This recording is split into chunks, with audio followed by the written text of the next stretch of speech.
Hey, hey, hey, it's time to start. Whew, I always do a walk on Friday, so I kinda left a little late, so I came a little bit later than usual, so I had to get on real quick, so. But yeah. I'm here, it's Friday. We're continuing on, and I'm quite excited to see where we go from the last case. Since this is a direct sequel to the first Great Ace Attorney, it's really playing out very differently than a normal Ace Attorney game. Like, compared to the trilogy, where like each game essentially just felt like its own. I mean, each one kind of felt like essentially their own self-contained thing, but they were related. I don't know if that makes sense, but yeah. In this case, though, it's like this one really gives off more of a this is a direct sequel kind of feeling, way more so than the first ones. So it's very interesting. I really am enjoying it. We were introduced to a conspiracy at the end of the first game, and then we were kind of like reintroduced to it coming into the introduction case of this one. So that was really cool. But yeah, I mean, I don't know if we're gonna pick off from that cliffhanger of many memos like going like, hey, there's a conspiracy, you should know about this, like please like pay attention to it. And then yeah, I'm just really curious if like we're gonna pick up from there, or if we're gonna like go back to Naruhodo's perspective back in London and stuff, you know? Because we went back immediately into Sasato's side on this side, so I don't know really what to expect. So we shall continue on into episode 2, the memoirs of the clouded Kokoro. So for this, I believe when I checked, it's going to be an investigation section one day, and it's going to be the case after, or at least 1 or 2 sections of the investigation. I'm not too sure, but I know that it's not going to be that long, or as long as the first time, because last time was like 3 parts of 1 court case for the intro. So I'm definitely expecting this one to be a little bit shorter than last time, because I don't think I want to go through like both the investigation and the court case. I'm probably just going to go through the investigation section. It says part 1, so I don't know if that means there's going to be 2 parts of it, and then it's the court 2 parts, so yeah, we'll see. But I'm rambling at this point, so let's just start into it, you know?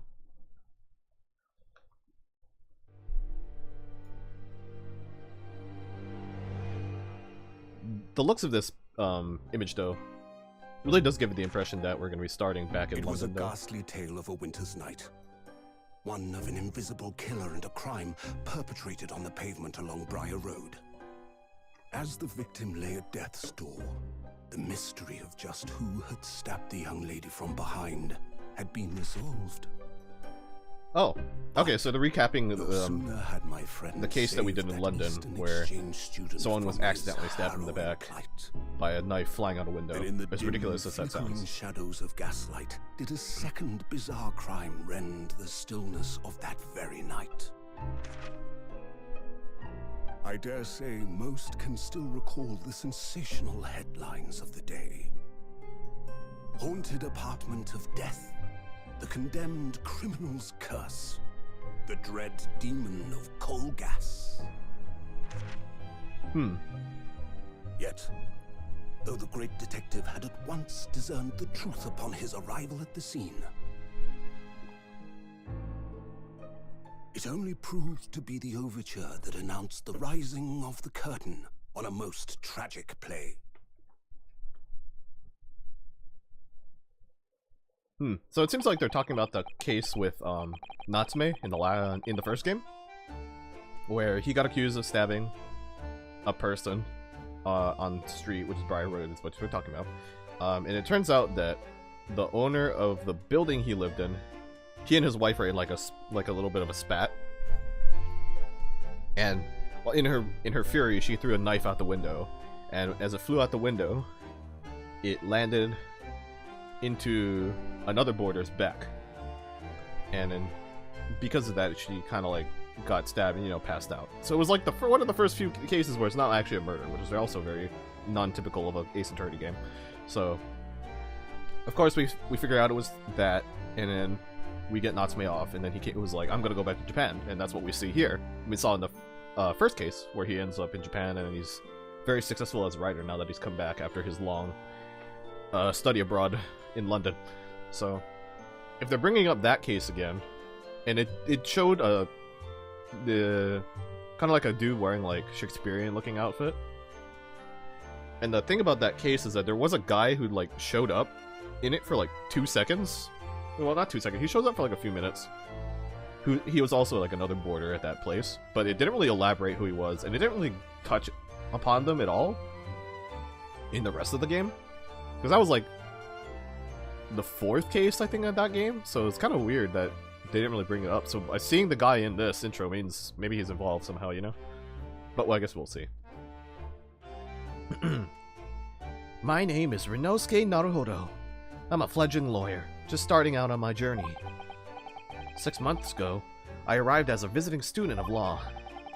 Having made the long voyage across the sea from the Empire of Japan to here, London, England. And on the way, in quite extraordinary circumstances, I made the acquaintance of a world-famous detective. Currently, I reside in the attic of the detective's own lodgings, from where I run my legal consultancy of sorts. I've successfully defended a number of clients in Britain's highest court, the Old Bailey. But since a particularly grueling and unforgettable legal battle 4 months ago now, I haven't returned to the courtroom. In truth, I lost my right to return. But that epic trial was just one small part of an epic tale. A tale which was now about to awaken from slumber. Thanks to a letter that arrived this morning from my homeland.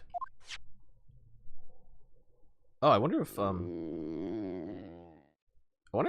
Susato like immediately sent a letter regarding the odd situation that she found out her dad told her he was sick, but then he wasn't sick, so I don't know.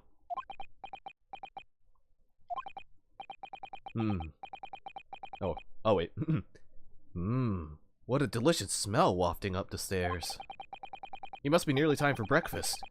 I'd better go down to Mr. Sholm's suite and say good morning to the great detective and his flatmate. Oh, right, I have to speak for her now, and she's very young and female. It's gonna be really hard for her.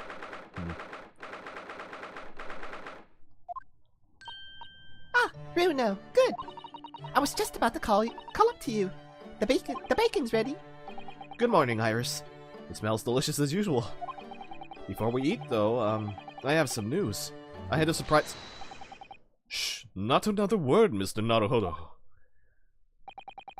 This could just be the abstruse thing for my pre-breakfast stagnation repelling mental stimulation, my dear fellow.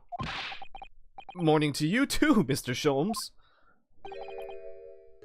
Ah, yes, I see. So that's it.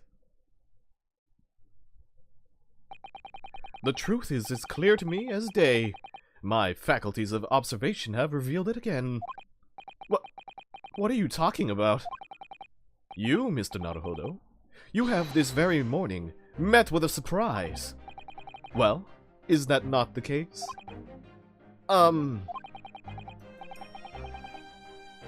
Really, my dear fellow, it barely warrants explanation. Oh, sorry, I gotta check something. I gotta go take it. Oh.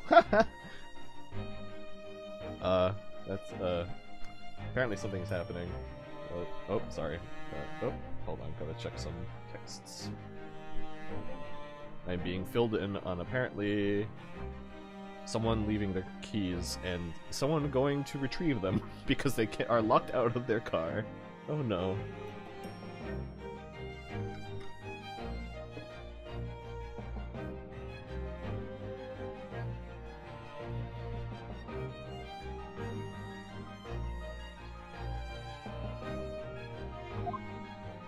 Alright, sorry. Firstly, your hair is particularly unkempt, somewhat reminiscent of a bird's nest. Secondly, you have neglected to fasten the third button of your jacket.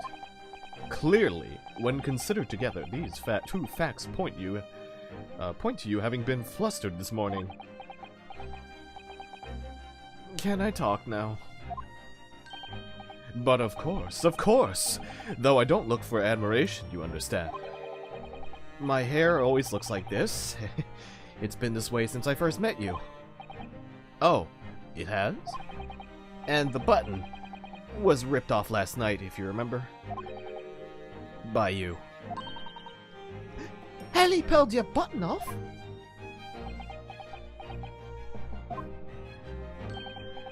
Ah, yes. I recall the incident now. It was after supper, was it not? As the evening advanced, I picked up my violin and began to play the wailing notes of a haunting tune. But then, to my utter dismay, the third string snapped! Why did it have to happen? Why? Little wonder then that in my vexation I grabbed the first button I saw and ripped it from its proper place. Well, I'd like it back now, please. It's troubling me that I can't fasten my jacket. And it's troubling me that you expect me to know where it is. Somewhere thereabouts on the floor, one presumes. Helpful. What matters at the present time, my dear fellow, is simply whether or not my deduction was unerring. But Harley, Rito said it when he came in, didn't he? I had a surprise this morning.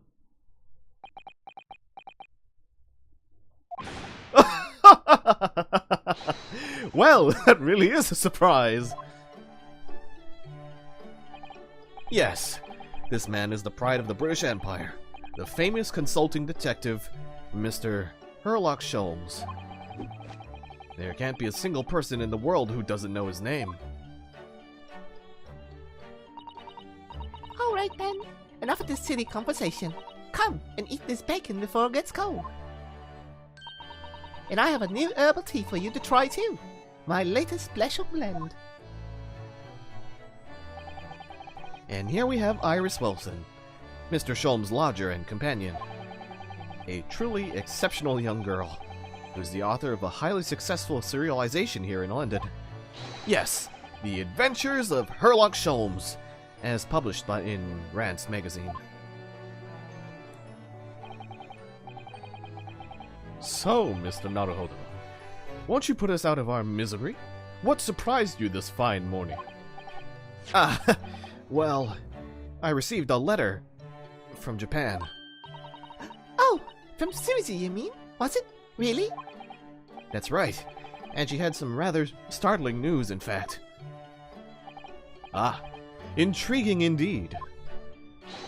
You must tell us all about it over breakfast. Oh yes, what fun! Oh. This is the letter that arrived from Japan this morning by international post. Oh, how lovely! Look at Susie's beautiful writing. I wish I could read it. And how is your judicial assistant faring, may I ask? She's very well, thank you. In fact, according to what she's written, she actually appeared as a lawyer at the Japanese Supreme Court and won a case. Really? Oh, isn't she wonderful? Cut above your good self, my dear fellow. I've won cases too, you know. Apparently, Mr. Natsume appeared in the trial as a witness. Natsume. No, I don't recall that name. Of course you do! We helped the man. Twice, even. You know, in those 2 cases that took place on Briar Road 6 months ago? Ah, the mustached twitchy man with the somewhat feline eyes and the mustache? He didn't have 2 mustaches, Hurley. Yes. Who could forget those 2 cases? They made a very deep impression on me. Although I must confess, the details are a little hazy now. A very deep impression they made on you, clearly. But yeah, that's the case I was talking about from the other game. So, what is this startling news penned by Miss Susato? Do you remember the case of the haunted lodgings, Mr. Sholmes? Ah, yes. It's very interesting, you know. I don't feel entirely uncertain that a case of that nature did not occur. He's totally forgotten then. Anyway, in her letter, Miss Susato asked that we read over her case notes again and investigate further. Though it took place half a year ago. For what purpose? Because of something that Mr. Natsume said to her, apparently. He suggested that the real reason why she was called back to Japan so suddenly might have something to do with that case of the haunted lodgings. Oh? On Mr. Natsume's return to Japan, Miss Susato's father questioned him about the case, she says. And something Mr. Natsume said appeared to trouble Professor Mikotoba, prompting him to send that telegram. Oh, that case. Yes.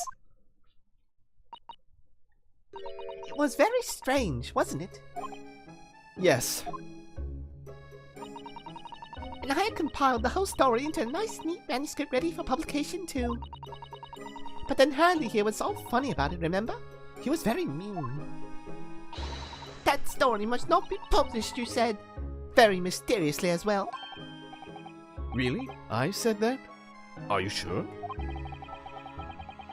Do you perhaps know something about it as well, Mr. Sholmes? About why Miss Susato was silently told 4 months ago that she had to return to Japan?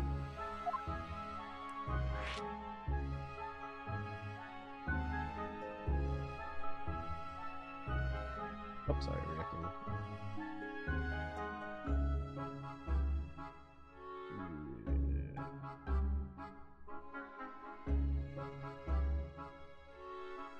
Sorry. I keep having to answer messages. I don't know why I'm getting a lot of messages right now.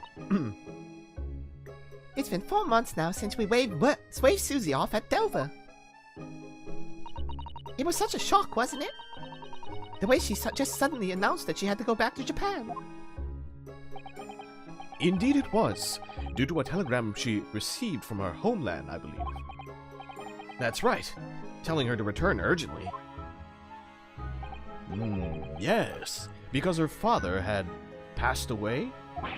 No. It just said he was suffering from a high fever, the cause of which was unknown. He's not dead.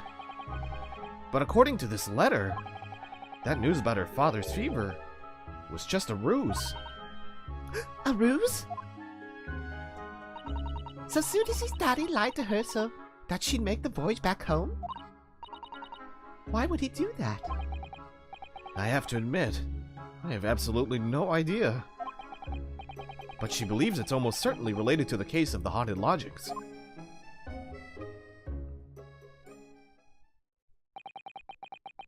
Summoning her back to Japan so suddenly like that.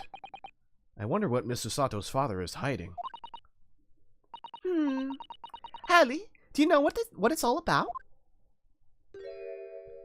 Oh, he's up and ready in his outfit.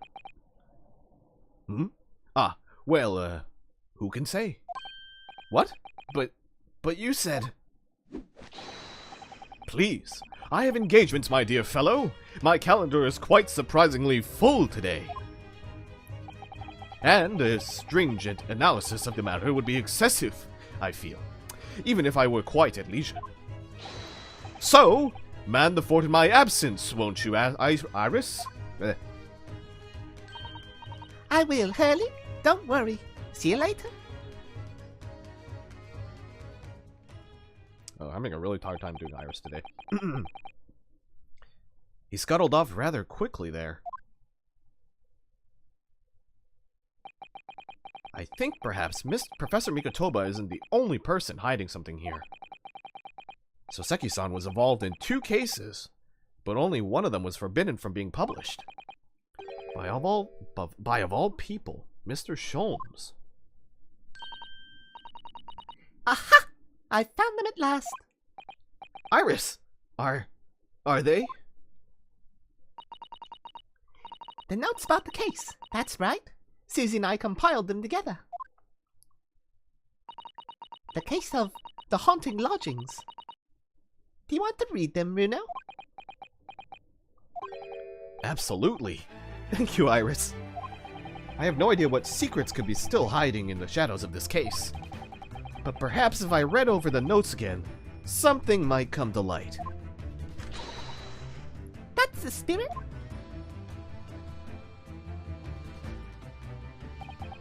And so, Iris and I decided to read over the case notes again together. Everything from what happened to our investigation, and that fierce battle in court that followed. Reliving every detail. I just need to find a clue, and I have all the time in the world. Because of course, I'm no longer allowed to practice law in the courts of Great Britain. I wonder why he's not allowed to, though. What happened?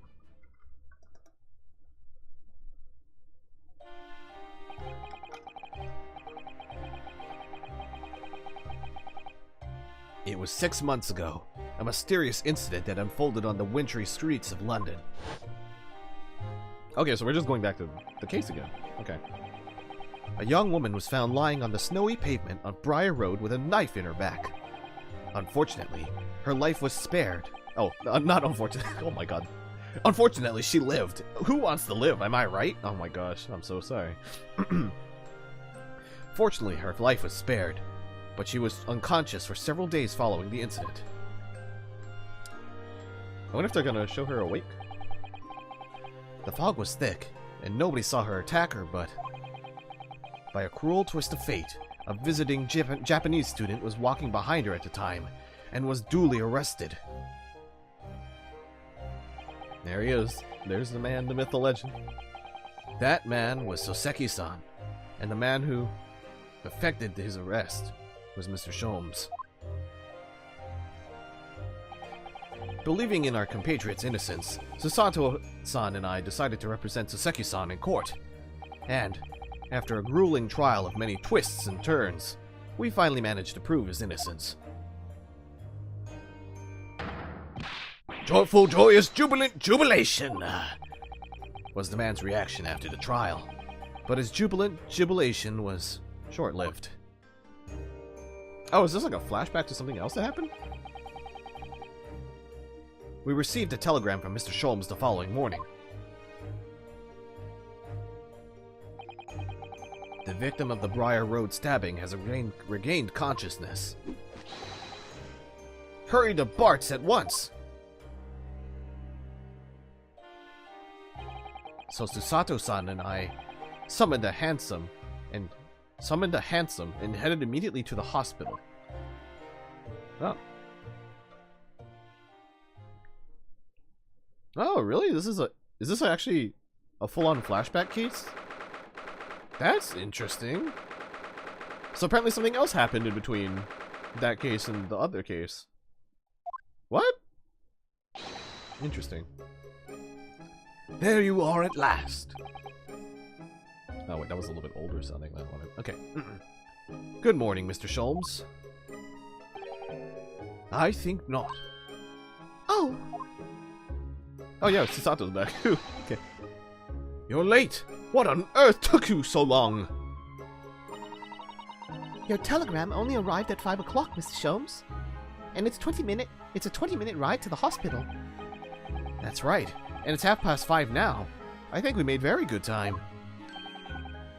The time is utterly irrelevant. The fact is, I have been waiting for what has felt like an eternity. In point of fact, I myself was awoken at 4 this morning by a telegram boy. And feeling it was somewhat unjust that I alone had been roused at such an hour, I sent one to you. Well, thanks for that. Anyway, you're here now, so the victim is over there. She's only just regained consciousness. Huh.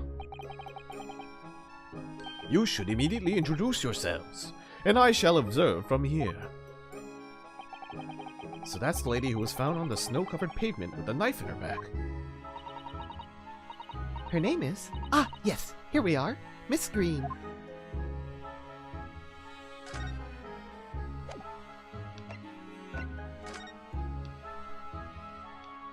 Okay, I guess we'll just talk to her. Good morning.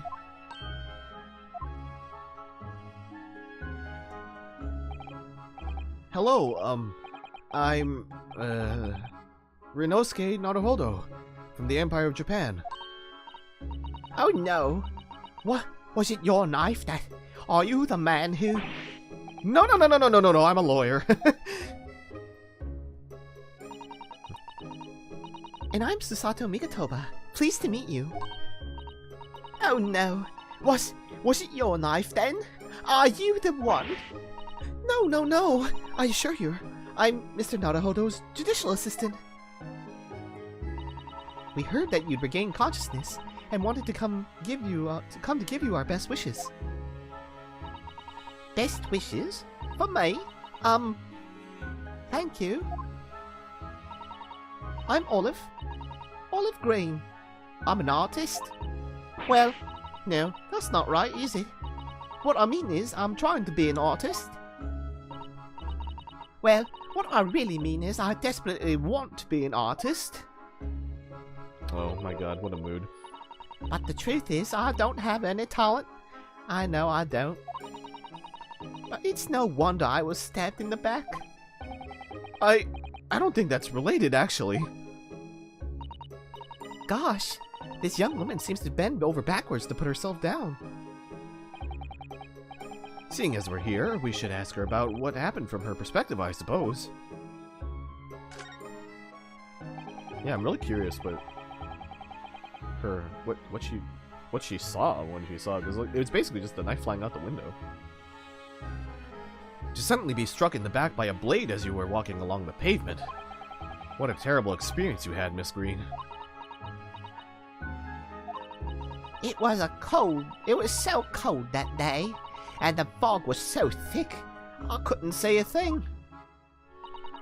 That was 4 days ago, I think. Is that right? Yes, that's right. I'm afraid you've been comatose all that time. But the case has been solved, hasn't it? Well, I've been here in the hospital, I mean. Indeed it has, dear madam. My dear madam. Spectacularly by none other than I, Herlock Sholmes. Mr. Sholmes, as you well know, it was not Mr. Naruhodo's hard work in court that solved the case. Are you yet to hear what happened, Miss Green? Yes, I'm afraid so. A gentleman from the police force is supposed to be coming to fill me in shortly. Oh, I see. Me coming round seems to have made everyone frantically busy. I'm so sorry. I should have never regained consciousness. It was selfish of me. Oh no! We're also relieved that you're on the mend, Miss Green. We really are. Really, we are. With that kind of attitude, maybe her surname should be Blue, not Green. Oh, Naruhodo, this is neither the time nor the place to make a joke like that. So, you're an artist, are you, Miss Green?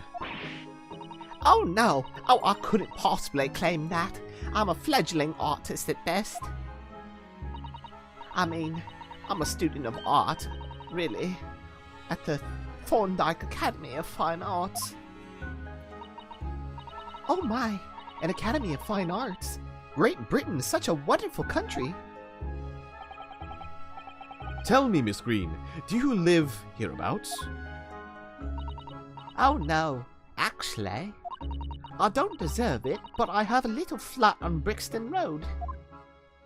Oh wait, yeah, she didn't live actually at lodgings. I see. How very interesting. Oh no? Oh no! Is it? Brixton is some 10 stops away on the underground from here. And Thorndike Academy is a mere 3-minute walk from Brixton town center. Does that matter, Mr. Sholmes?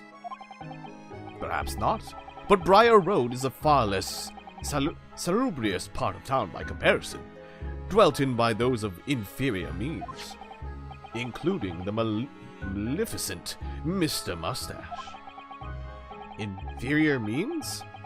I suppose Saseki-san does fit the bill. It struck me as somewhat out of the ordinary for a young fine art student to be walking in such a district. That's all. What's this? She suddenly clammed up.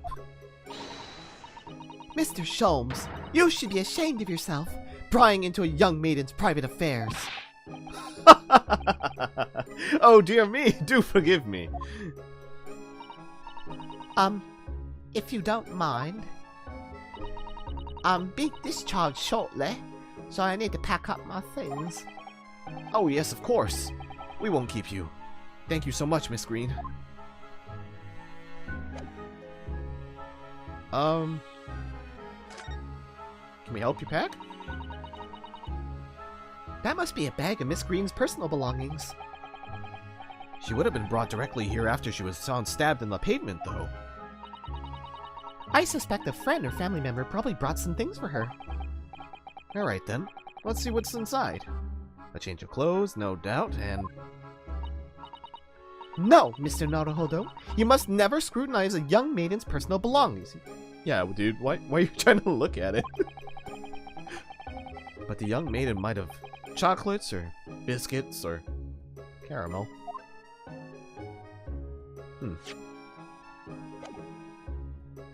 Oh.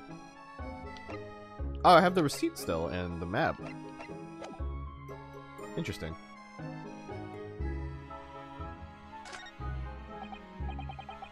Ah, this looks like the patient's treatment notes. Let's see. Do not feed. What is this place? A zoo? You know, I seem to remember seeing an almost identical sign in our local park. For the pigeons, yes. This is a person. Poor woman. I hope she hasn't read this. Aw, that's so mean. They even have... I mean, there's a medical doll to, like... Probably to point out where she needed, medical attention. This rounded wooden figure isn't the most charming, is it? Ah, I don't think that's a decoration, Mr. Naruhodo. It's an artist's mannequin, I believe. Used when practicing sketching the human form in different poses. Oh. Really? It's not exactly what you call a typical figure for that purpose, though, is it? No, I suppose not. I confess I've never seen one quite so full-figured before.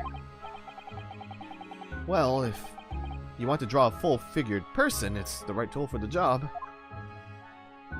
Man, that's so mean. That's so mean. Oh. Look, there's a photograph in this frame here. Who this? Oh yes, it's a picture of a young gentleman. He looks to be at about the same age as Miss Green, I would say. Perhaps the young woman's special someone, do you think? My, Mr. Naruhodo. I didn't know you had a sense for matters of the heart. Not in the least. I sincerely said the first thing I thought of.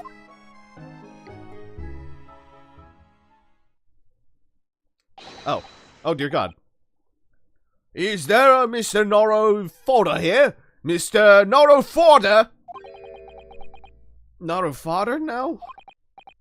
Well, if you're looking for Naruhodo, the lawyer, that's me, but... Ah, Mr. Naruhodo. Good. This is for you. It's a message from a Mr. Saucy Nutmeg. Mr. Natsume? Send a message? To me? But why would a policeman be delivering a message from Mr. Natsume? Exactly. What's going on? What's a Scotland Yard constable doing playing delivery boy at this time in the morning? Ah! What are you waiting for? Let me see that! Oh! Well, this is most unexpected. Is something wrong, Mr. Sholmes? Is something wrong, Mr. Sholmes, he says. Have you not seen this note? No, how could I have? It would seem that London's criminals have no intention of letting the great detective rest. A new case calls. A case of murder, no less. We must depart at once. Murder? Call a cab. This is the time. This is of the essence. But the trouble is, we've yet to read Mr. Natsume's note. I was thinking we ought to pay him a visit at his lodgings once we did. That will be entirely convenient. Convenient? What do you mean? It's all here in the note, my dear fellows. The murder we must investigate took place at Mr. Mustache's lodgings. Wait, what? Oh, there is a murder associated with this case then.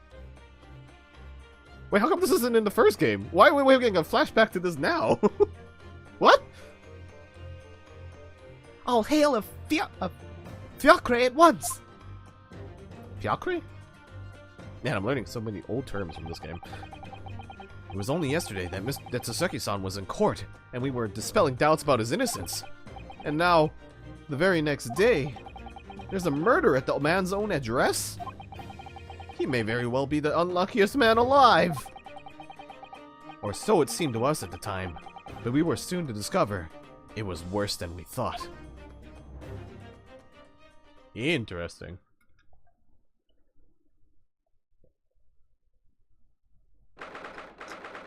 Very interesting.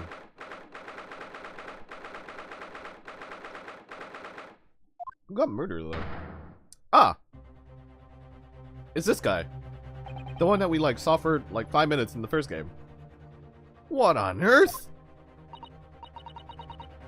Oh my! The gentleman is deceased without question. He's dead.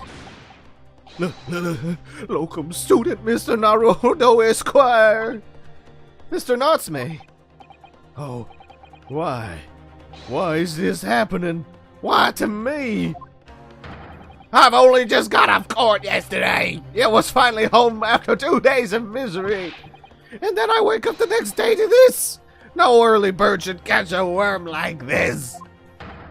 Woeful worm without wiggle. I see you're in high spirits again this morning, Mr. Mustache. Not the horrible Sherlock Holmes. Shove off. Show yourself the door. I never invited you. Mr. Sholmes came here with us. I'm quite sure he'll be able to help you, Mr. Natsume. I am entirely at your disposal, Mr. Mustache. What can I do for you?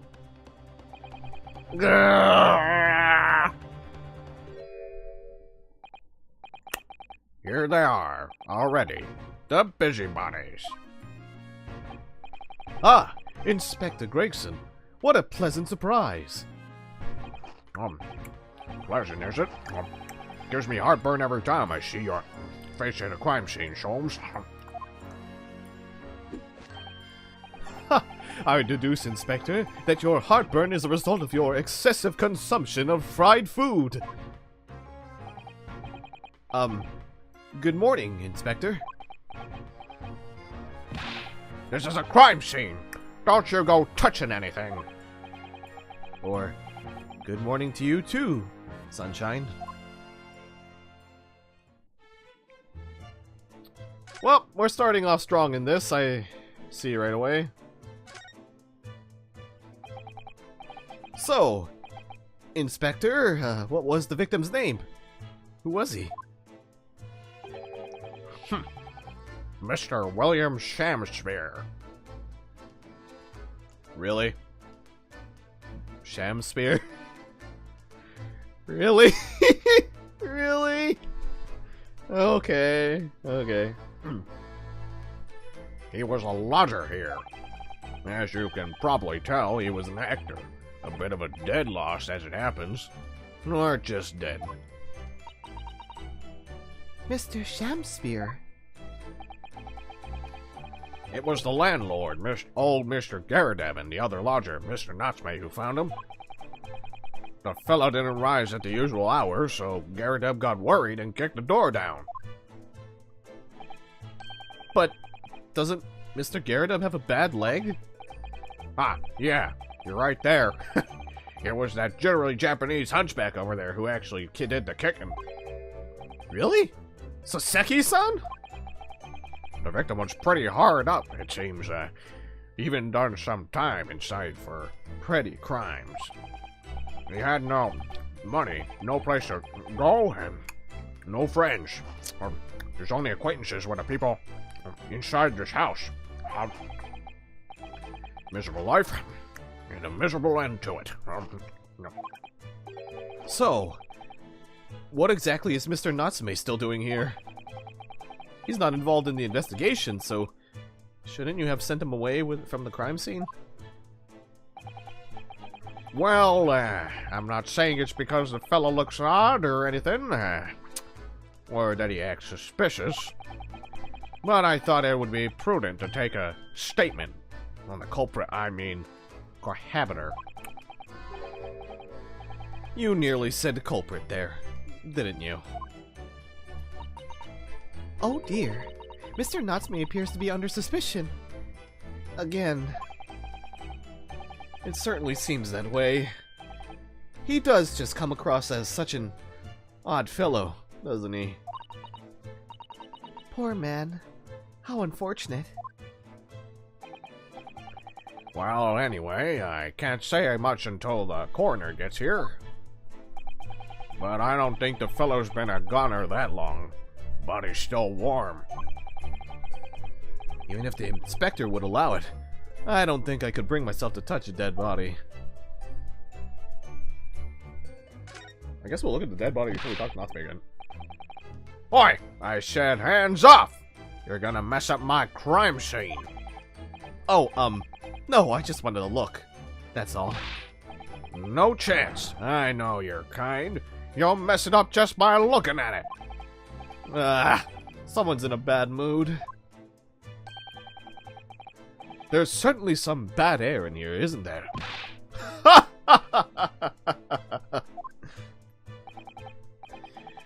Alright, it sounds like I'd better talk to the inspector first and try to curry some favor.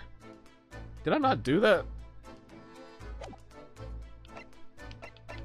Did I not talk to him already? Well, let's talk to Natsume first before we try to talk to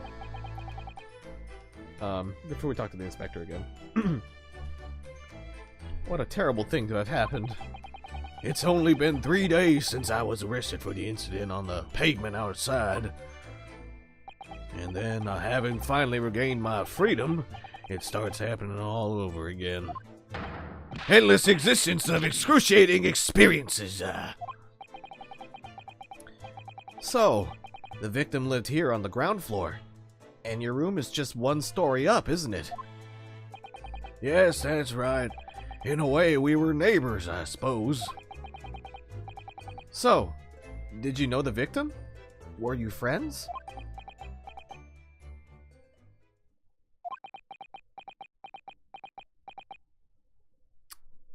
Soseki-san? Why you being sus? Soseki-san? Are you okay? What's the matter with Soseki-san now? It was an innocent enough question, wasn't it? Why does he seem so shaken by it? Well, I suppose he wasn't a complete stranger, but did he ever invite me to his room? Never!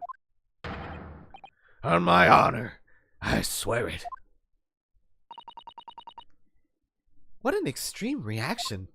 Yeah, you're putting that quite lightly. You're probably wishing you never asked now, aren't you, Mr. Naruhodo? When we found him here, I felt wretched, which is why I sent word asking you to come. To that inspector over there!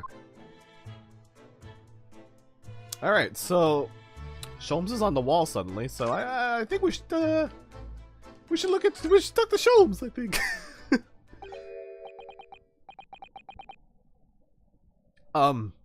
Mr. Sholmes, what are you doing?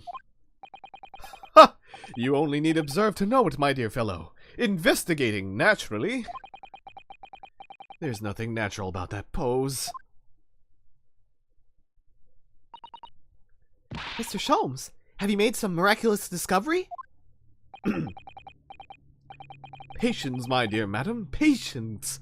We've not been here in this room 5 minutes. So far, all I've managed to deduce is what actually happened.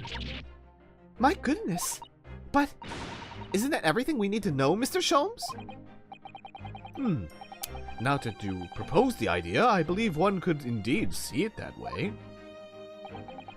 At the present time, I have managed to draw two incontrovertible conclusions. The first, that there was a physical struggle here at last night in which the victim fought for his life. Ah!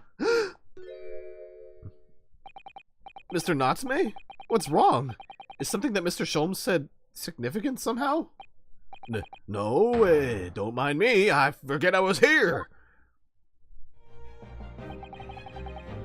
And my second conclusion is that there was a poison lingering in the air here last night that passed the victim's lips. No, nonsense! Alright, Mr. Natsume. Why are you reacting so extremely to Mr. Sholmes' deductions? No! Please! Pretend I'm not here. Invisible, ineffable, inscrutable, insignificant! Impossible to ignore. You must tell us everything, Mr. Sholmes. Spare no detail. But of course, let the theatrical tragedy before us be unraveled by my great deductions, presented for your pleasure in 2 acts. We've heard some truly astounding great deductions from Mr. Sholmes in the past, and that's putting it lightly. No doubt this will be no exception. What miracles will unfold before our eyes this time? Our eyes. I almost said ours. So, my dear fellows, for your delight and wonder, let the curtain rise. For Herlock Sholmes' logic and reasoning spectacular. Act 1. The Great Deduction game is afoot. Topic 1. Cause of death.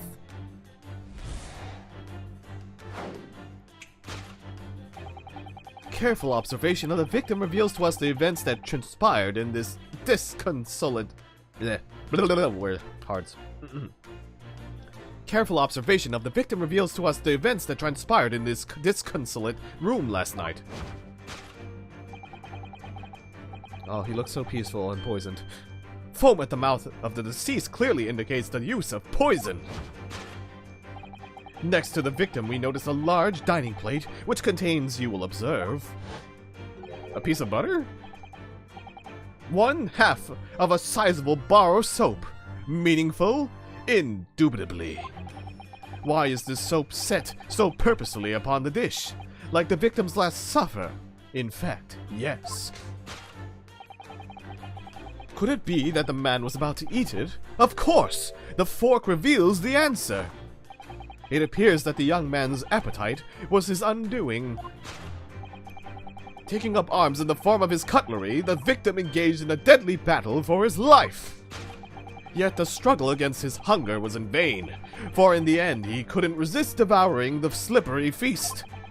But London's foul soap is besmirched by foul poison. Yes, the victim's life was claimed by poison that tainted the contents of the plate. The soap and the lather about the young man's mouth are too perfectly matched to ignore. The cause of death was clearly intoxication due to excessive ingestion of foul soap. Though personally, I have greater interest in the taste of foul candle wax, of course. Cause of death, conclusion, poisoning from soap ingestion.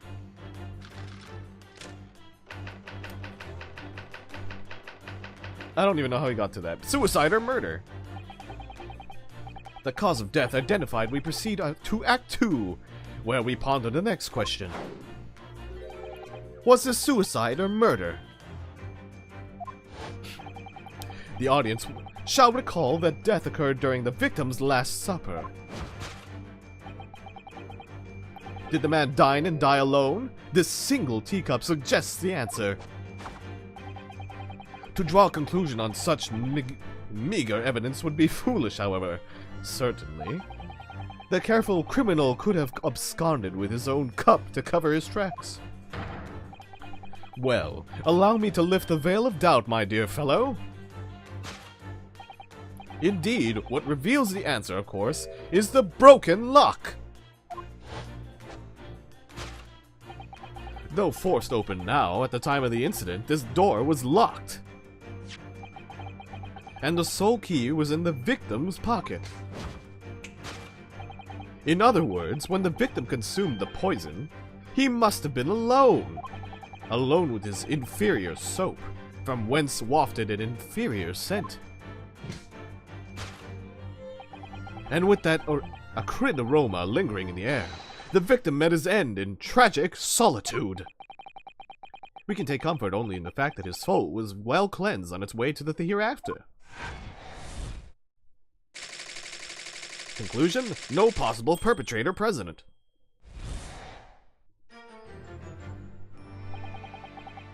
Thus concludes the final act of Sherlock Sholmes' great deduction.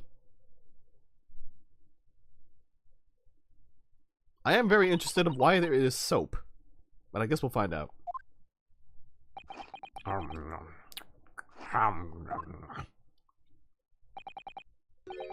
There's just one thing, Mr. Sholmes.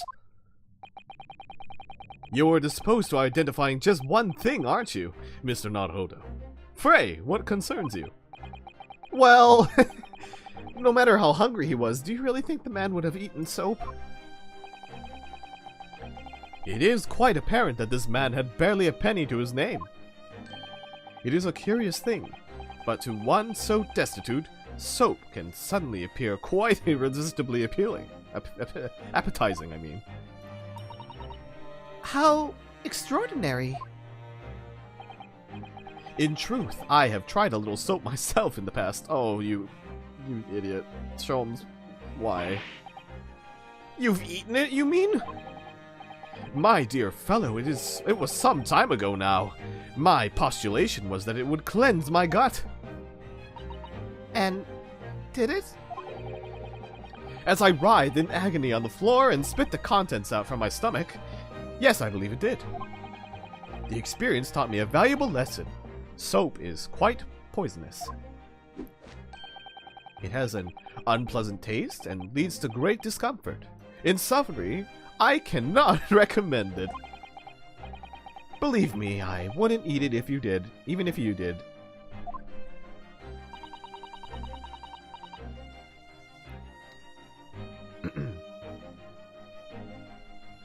There's something that troubles me as well, actually.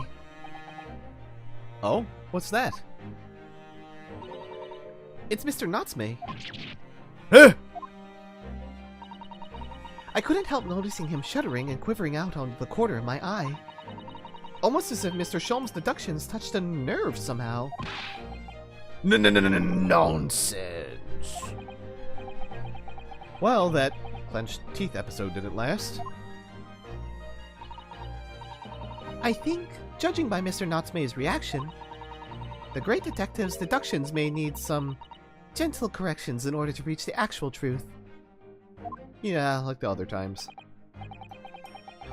Yes, Mr. Sholmes' observations and deductions are sometimes a little too sharp.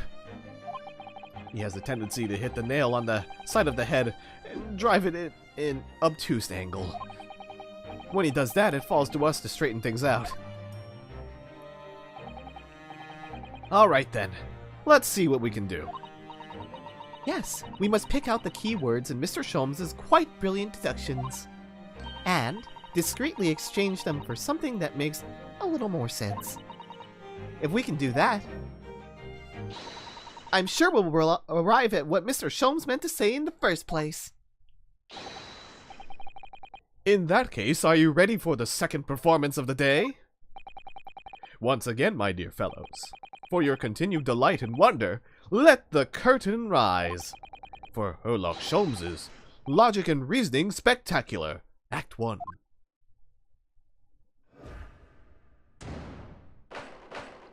It's time for a course correction. Hold it, Mr. Sholmes. Let's see what that real cause of death might be. Careful observation of the victim reveals to us the events that transpired in this disconsolate room last night. Foam at the mouth of the deceased clearly indicates the use of poison. Next to the victim, we notice a large dining plate which contains, you will observe, 1/2 of a sizable bar of soap. Meaningful? Indubitably. Why is this soap set so purposefully upon the dish? Like the victim's last supper, in fact. Yes. Could it be that the man was about to eat it? Of course! The fork reveals the answer. Or does it? Well, you can't deny that a fork implies the man was eating something. Or about to eat something. Yes, that's true. If I were to decide to eat some soap, should prefer to use a fork than to attempt to eat it with chopsticks. And of course, only half of the bar of soap is left on the plate. But might there not be some other explanation? Something material that proves whether or not the man really ate some soap. Could it be that the man was about to eat it? Of course, the fork reveals the answer. Did the victim really eat soap? So what else can we find? Ah, but we do see that there is a piece of soap on the floor. Look, there's more soap on the floor here. Mr. Shamspeare must really love the stuff. Let's not jump to conclusions, Mr. Naruhodo. Look closely at this soap. Do you see that it would fit together perfectly with the bar on the table? What the? How can that be? I think that they are 2 halves of the same bar that broke apart.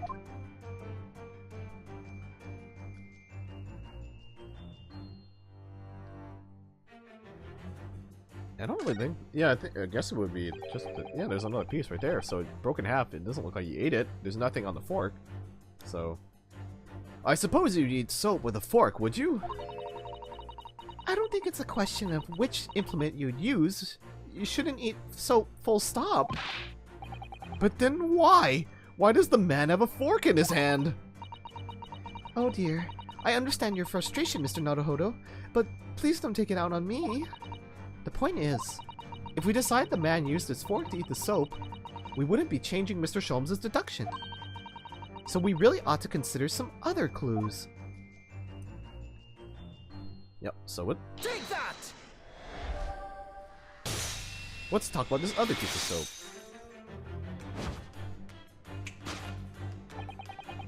Could it be the man was about to eat it? Of course! The other piece of soap reveals the answer. No! It being the other half of the soap on the table, in short, the victim was not eating soap at all. But it's obvious, really, for no depths of hunger could drive any man to attempt to eat soap. Even I, with my unquenchable thirst for practical knowledge, took only a single bite. But that begs the question of how the man was poisoned, because there's no sign of any food on the table. It's probably the tea, right? An excellent observation, Mr. Naruhodo, and one that furnishes us with the answer we seek. For London's foul soap is besmirched by foul poison. Yes, the victim's life was claimed by poison that tainted the contents of that plate. Mr. Sholmes is still pushing the soap argument, then. Perhaps he's suggesting the man licked up the soap rather than ate it. If soap in London is that poisonous, I don't think I want to be washing my hands with it. But there are no signs of any food in his room at all. Of course, food isn't the only thing that passes people's lips, is it? Well, let's consider the teacup for a second, you know?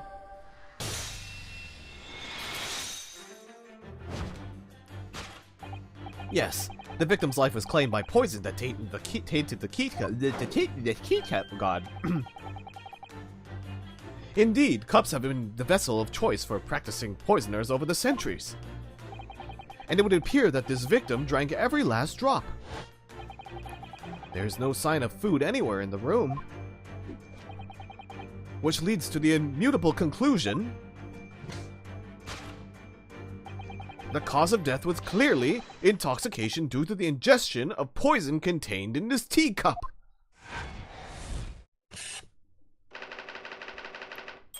Poison in the tea. Solved. But what about the topic of suicide or murder? What is the conclusion? The cause of death identified, we proceed to Act 2, where we ponder the next question. Was this suicide or murder? The audience will recall that death occurred during the victim's Last Supper. Did the man dine and die alone? This single teacup suggests the answer. Ah, the Western vessel for infused hot drinks again. It's already featured heavily in our deduction so far. Yes, we can imagine that shortly before his death, Mr. Shamsphere was having a drink of tea. There would be nothing remarkable about that, but what troubles me is Mr. Natsume's is Mr. Natsume's reaction when we heard Mr. Sholmes suggest it. There's more to this deduction than it seems. We must closely examine the scene of the crime again for some more clues. So we do see this nice spill over here, but it seems to not matter. But we see another cup of tea? What? Take that!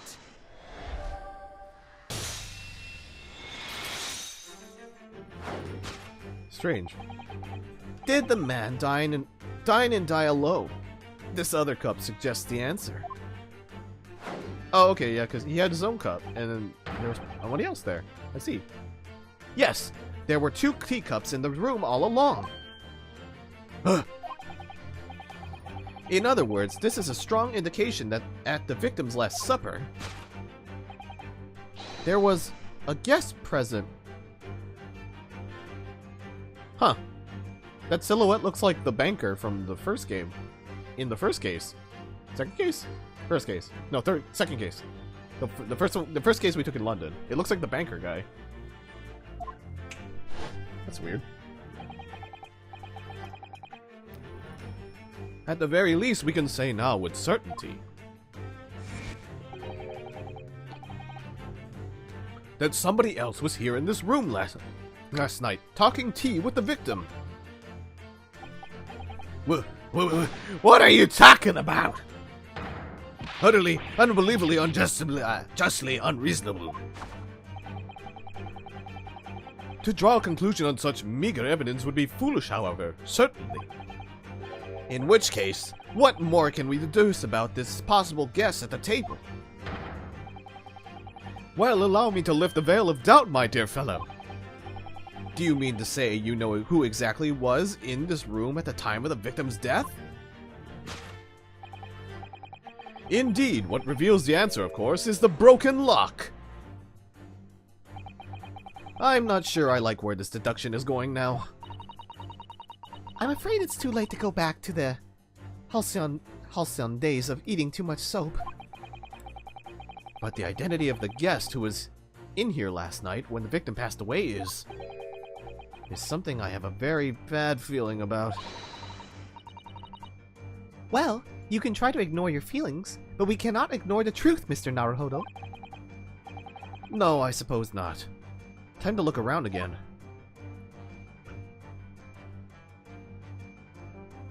So there's a candle, but I think that might be just a stage prop. A pair of glasses that aren't important. A pile of books. An empty bottle. Let's learn about the books first. At first glance, it seems that the only things in this room are the makeshift stage and the costumes. I overlooked these 3 books initially. I wonder what they are. Let's see. The titles read The Picture of Monsieur Lecoq, Canterbury Yearnings, and A Meal for Gabrielle. Wait, these books sound like Natsume's books. Wait. Yeah, exactly. That's why these are the books from the other case. Wait, I'm sure I've heard those titles before. It could just be an incredible coincidence, but they're the exact same 3 books that Mr. Natsume purchased the other day. What? Yes, on the day of the unfortunate incident when Mr. Green was stabbed, Saseki-san had just been to a bookshop and bought them. That's right. And now those 3 titles are here in the room of the victim. Yet Mr. Natsume claims never have been here before. What? What does this mean? Do you think? I really don't know what to make of it. Oh no. I have a feeling that's what I have to use, but... Does an empty bottle tell us anything good? It's empty. Empty of liquid, but full of air. That makes you think, doesn't it? It makes me think that you're full of hot air. We should be thinking about who else was in the room at the time. Bother. Sato-san's quip in response was cleverer than my original riddle. Ah. I see. I'm pretty sure this is just gonna be like, this is a stage candle! So, might as well check it before I accuse Natsume again. Even Mr. Shamsphere didn't eat candles, it seems. We've already established that he didn't eat soap either. Ah, do you think perhaps the guest brought this candle here last night? Even if he did or she did, does it reveal anything about the guest's identity? Good point. There goes my idea. Snuffed out like that candle will be. If you sigh so deeply, Mr. Naruhodo, you're in danger of blowing out the flame. Oh no. My goodness. No. No. Take that! No, Natsume, no! Why you gotta be sus? Indeed. What reveals the answer, of course, is the pile of familiar books. Quite so. It's no mere coincidence that these 3 titles are here in this room. It's the link to the truth. Ah! Mr. Natsume, you purchased these books 4 days ago at the second-hand shop. That's just a coincidence. In that case, you will be able to bring the same 3 titles from your own room, will you not? This very moment.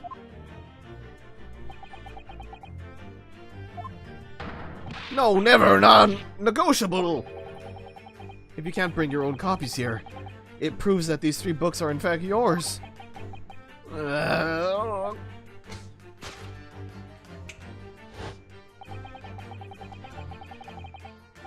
Having purchased the books 4 days ago and returned to your lodgings, you were arrested the very next day. So you could have conceivably have brought the books here on that evening, but you never mentioned that. In other words, you could have only brought these 3 books here to the victim's room.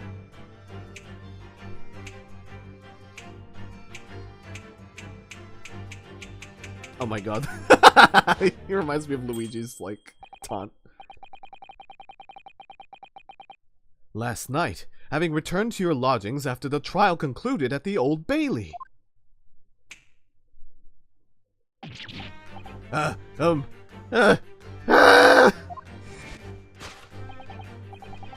In short, there is only one possible conclusion. The victim died here in this room last night as a result of poisoning. And that same night, the victim had a visitor. And that visitor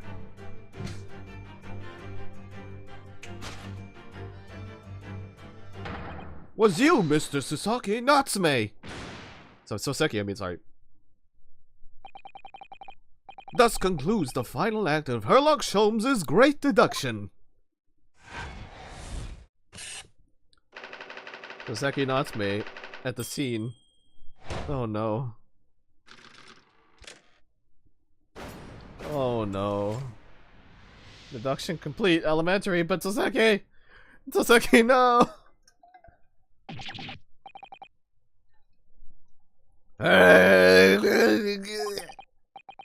Not again, not again, not again! Not again! Well then, Mr. Notchmay,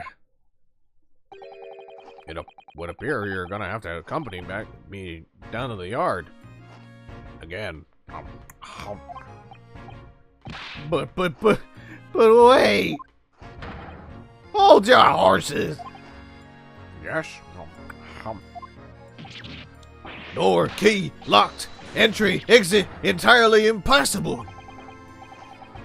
He's so flustered he's even being stranger than normal. What? You think that's an alibi? You could have just made a copy. What? You live in the same building after all. You'd have plenty of opportunity, I'm sure. But...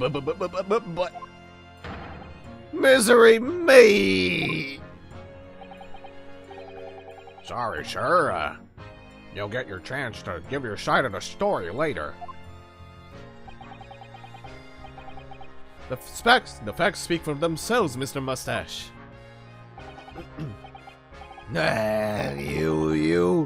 You horrible Herlock Sholmes.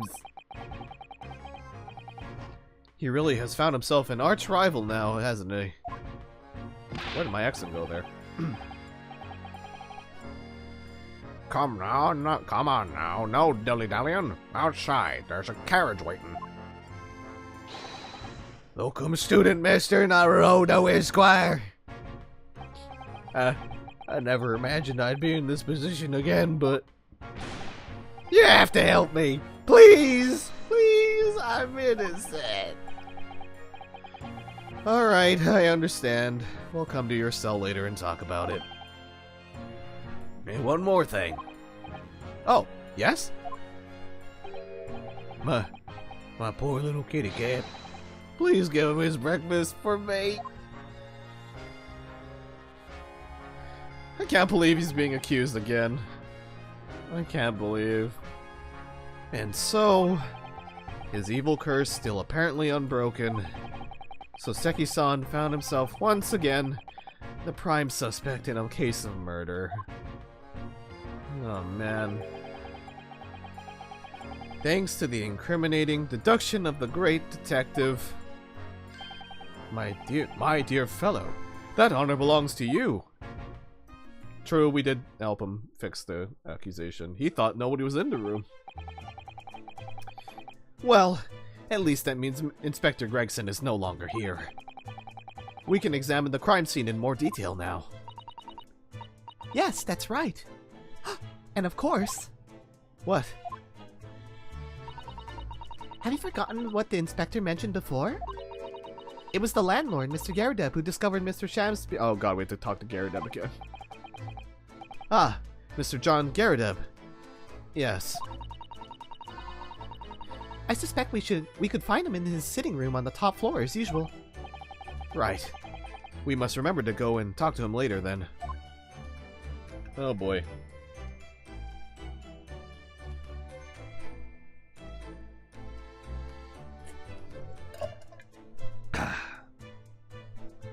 Having some good old agua. For me throat.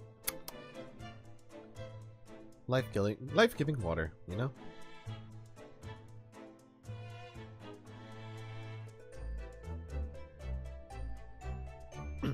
Alright, so let's go look around the room. Now that we're free.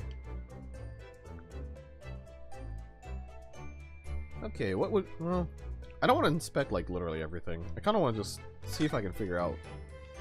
The part of the fun for me is just trying to see if I can find all the more important things about the room. Like this. What's this? It looks like part of an envelope, I think. Yes, I think you may be right. Perhaps it was torn off when the letter was opened. Is that significant? Well, it's a little out of place, perhaps. when you look around the room, there's no sign of a letter or the rest of the envelope, in fact. Is there? Huh. She's right. And yet, here we have the torn off end of God. And yet, here we have the torn off end of an envelope. It just strikes me as unusual. I agree. We'd better take this, just in case. So we have a torn off end of an envelope, a ripped piece of an envelope that was found in Mr. Shakespeare's room. The rest of the envelope could not be located.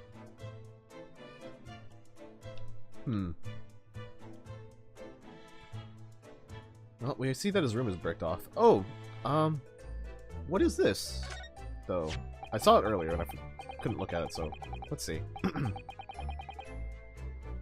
And here we have another disproportionately large machine. This looks like a meter of some kind. Is it a water meter? Ah, this is a gas meter, I think. Oh, yeah, that makes way more sense, considering the piping is very small. It seems that in this district, residents pay for gas as they use it with coins. Ah, I see. Yes, now that you've pointed it out, I can see that there's a slot just here that looks like it would take a coin. So you mean, if you put a coin in here... That's right. That would buy you about 2 hours of gas for lights and heating. So, if you were a poor person with no money, you'd have to sleep in the freezing cold? Yes. Or if you were scatterbrained with no change because you forgot to exchange your money at the bank. Thank goodness there's no meter in our office. Actually, I think there was one in Natsume's room. I don't remember. Oh, the poor man. So young to die. Do you suppose it was a very painful death, being poisoned as he was? I don't know. All we can do now is hope that he'll be reborn in a better life. Yes. I suppose you're right. I wonder. Do you think that putting our hands together in a Japanese prayer will help a British soul? Sorry? I made sure I had a reference at the ready for just such an occasion as this, actually. This book is entitled The Beginner's Guide to Praying for the Departed, the British Way. I'll just reread it now. One moment.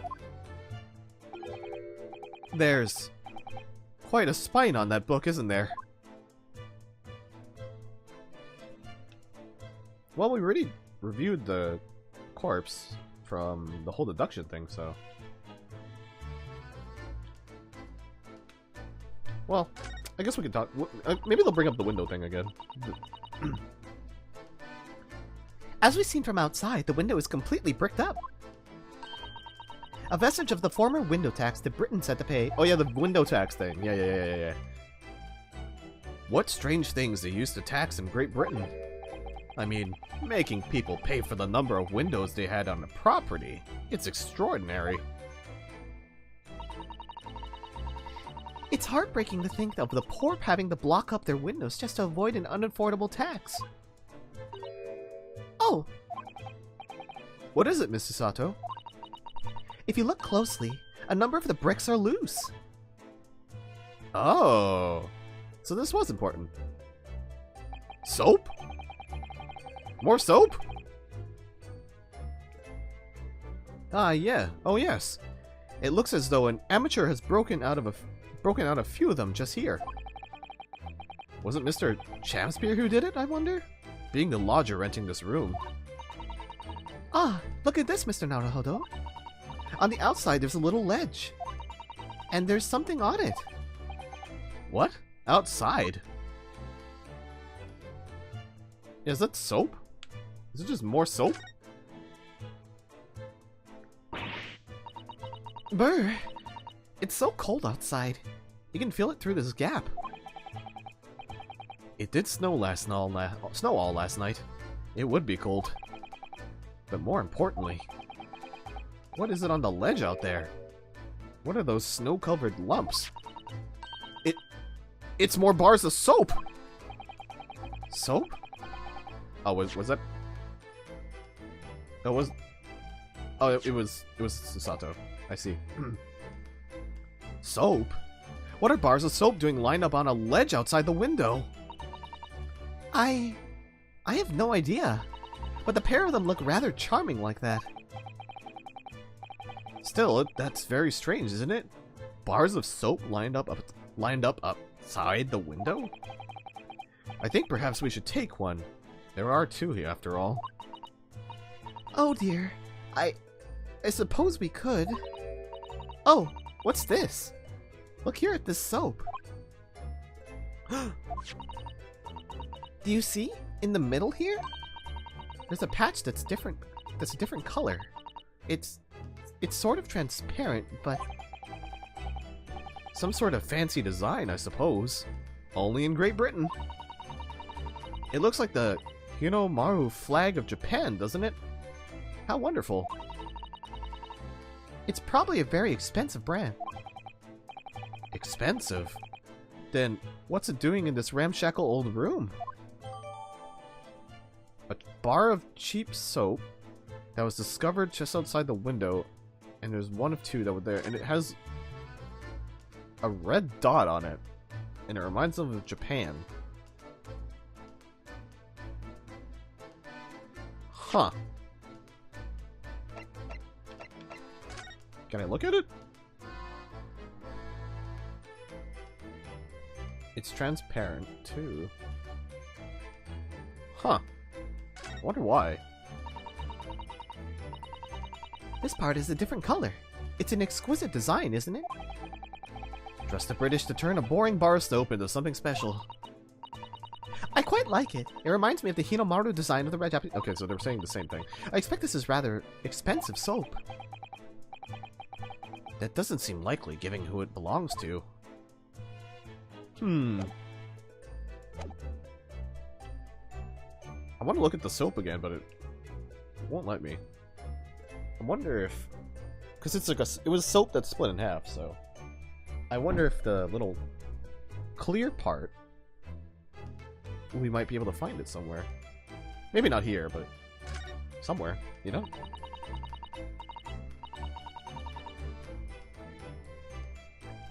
There's not much on these shelves, is there?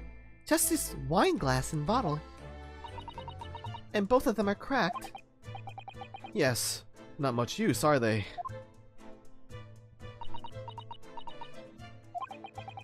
What's the matter? Oh, I was just reminded of the Reaper, that's all. Prosecutor Lord Van Zeeks? Yes. He's so reckless with his wine glasses. I was thinking it's a waste and that he should donate some to the needy. You can suggest it next time we meet.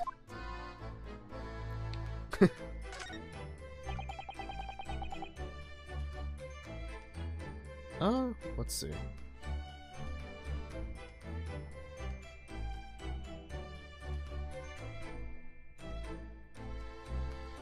Look at these extravagant bright costumes. Somehow they look out of place in this room, with its grim, shady goings-on. This one looks like a king's attire. A king? I've always dreamt of being a king. Oh, I think you'd be more suited for to a feudal lord, or a daimyo, or such like. With a chon mage top knot? Every Japanese man wishes he had a chon mage. Oh, you would look wonderful with one! And you already have the sword. Can you imagine what would happen if I walked around the streets of London with a chon mage and a sword?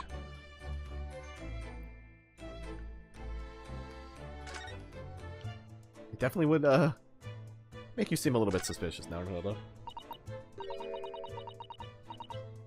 This is some sort of makeshift stage, I think, isn't it? Where does the audience sit, though, for the nightly Shakespeare performances? Actors aspiring to the great stage must practice their art, Mr. Naruhodo, with or without an audience. In fact, on a related note, perhaps you should set up a mock bench for the defense in your office. What? Then you could practice. Then you could practice your art every single day. I kind of like that idea. That sounds cute. I'll think about it. If you promise to don a beard and play the role of the judge. Do it, do it, do it, do it, do it, do it. Yeah. Well, if that would help you achieve your goal. This I have to see. I agree, Naruhodo. I would love to see Susato wearing a fake beard. That sounds cute and funny. This is a gas wall light, isn't it? It must be connected to a gas pipe in the wall. Gas lights? A gas stove? London really is a city of gas. But now that I think about it, Mr. and Mrs. Garudeb had an open fire on the top floor, didn't they? Oh yes, you're right. I don't recall seeing a gas stove up there. Well, I much prefer a real fire anyway. It's so much cozier. I kind of agree to that. I've been near gas stoves before, or gas fireplaces before. They just feel kind of different. I don't know how to describe it too. It just doesn't feel as comfortable. And I don't even get to really stay around fires and stuff like often because, well, I live in Hawaii, so fireplaces aren't really a thing. So, you know. Oh, interesting that I can go out to Briar Road. And I have a thing triggering. Oh, okay, so it's just telling me. Wow, you're at Briar Road. Wait, I see the soap again. With the exception of the top floor where Mr. and Mrs. Garudeb live, all the windows are bricked up. Yes, that's because of an old window tax that was charged on the number of windows a property had. In order to pay less tax, the poor members of society filled in with many of their windows. But the tax has since been abolished, hasn't it? So the windows could all be opened up again, surely. Unfortunately, it would appear that the residents of this district can't afford to pay to have the work done. Yes, that is a sad state of affairs. Especially for people like poor Mr. Natsume who have to live all cooped up in a windowless room. I suppose that's the price you pay for living in a very cheap accommodation. It all seems rather pointless when you put it like that. Are we not going to point out the soap that we see? Guys? Hello? No? No soap? We're not going to talk about the soap? No? Okay. Okay. Let's just go to Garudeb's. Maybe there's something else for the road later. Oh, here we back.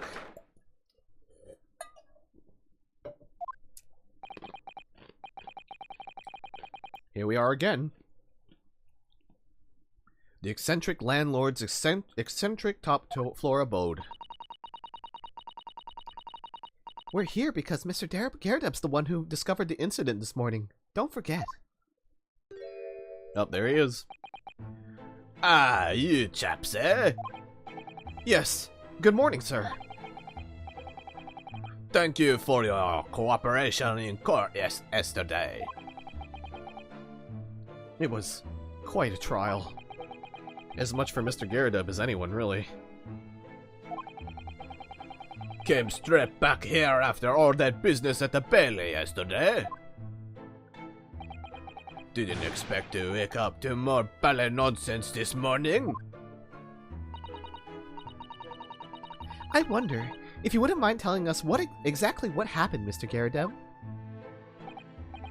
Yes, I suppose you'd like to know all about that dead loss of an actor chap in the ground floor room. Those were exactly Inspector Gregson's words, weren't they? Let me put on my tea and let's get up now. Alright, let's chat. It must have been a real shock for you this morning. I hear that you discovered what had happened. That hopeless actor chap rises at 5 o'clock sharp every morning without fail. But at 5:30 this morning, he still hadn't lit the gas. So I went down and knocked on his door, but nobody answered. And that's when you broke into his room by kicking down the door? Well, I called on that rum-looking Japanese chap to do the groundwork, of course. Wasn't it a little premature to kick the door down? The man could have just overslept by half an hour. That's very true, Mr. Naruhodo. If 30 minutes oversleeping warranted such behavior, I'd have to kick down your door every morning. Well, you know, better to be safe than sorry and all that. Is it just me, or is he avoiding our gaze now all of a sudden? Except that it was a sorry situation indeed that you found on the far side of the door.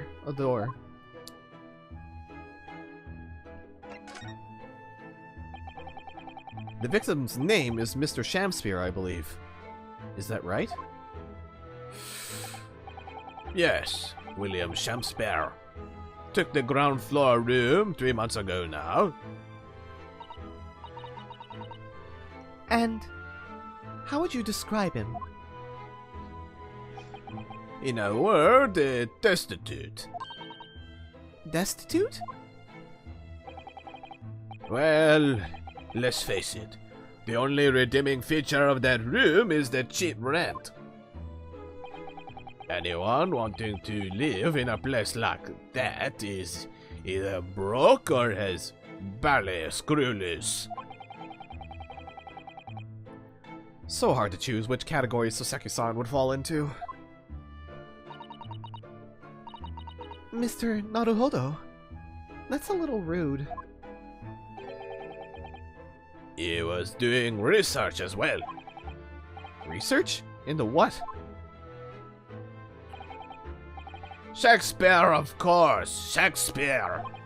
Read a few plays of the old bard and myself, you know. Romeo and Hamlet and all that. Yes, William Shakespeare is England's most highly regarded classical playwright and author. He's known as Sao in Japanese, as you know, and many of his works have already been translated.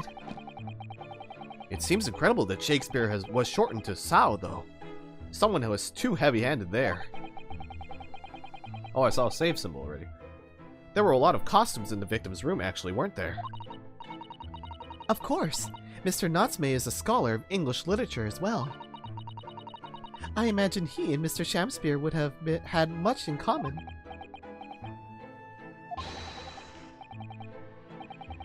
Shakespeare interpretation disagreement leads to shocking murder. Let's hope it's not that. Mr. Naruhodo, really, how rude.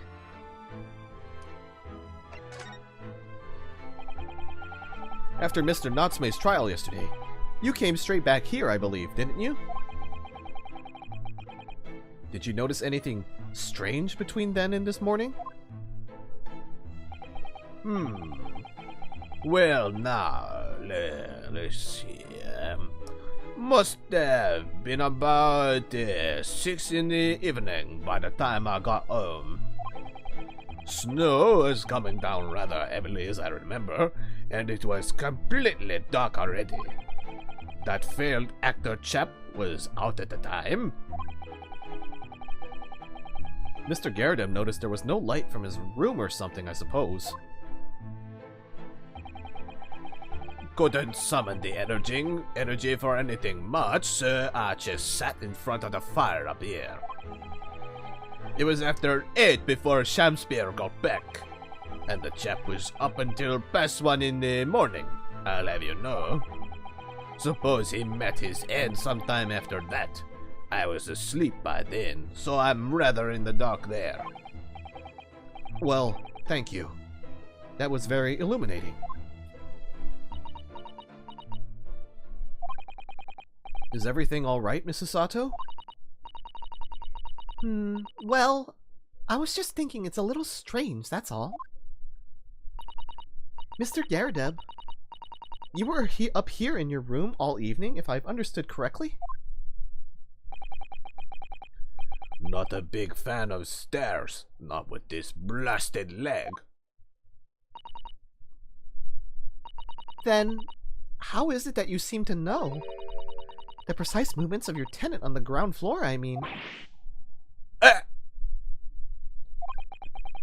That's a very good point. I can't imagine that you could hear noises from the ground floor all the way up here. Does this old man like to spy on his tenants? Is that it? I say, I know what you're thinking, and it's a belly outrage. I'm ex-military, don't you know? I don't go around spying on my tenants. Why would I? Then how did you know, Mr. Garrideb? It's the gas, woman! The gas tells me everything. The gas? Speaking gas. Not a hold, I don't think that's what he means. What on earth do you mean, sir? How can the gas tell you anything, let alone everything? Well, as you're probably aware, the gas is supplied to the building by pipes. Yes, I more or less worked that out. Every room in the building is connected by a single pipe to the gas main outside. And the gas company supplies gas to properties via the main. Yes, I understand that now. I understand that too.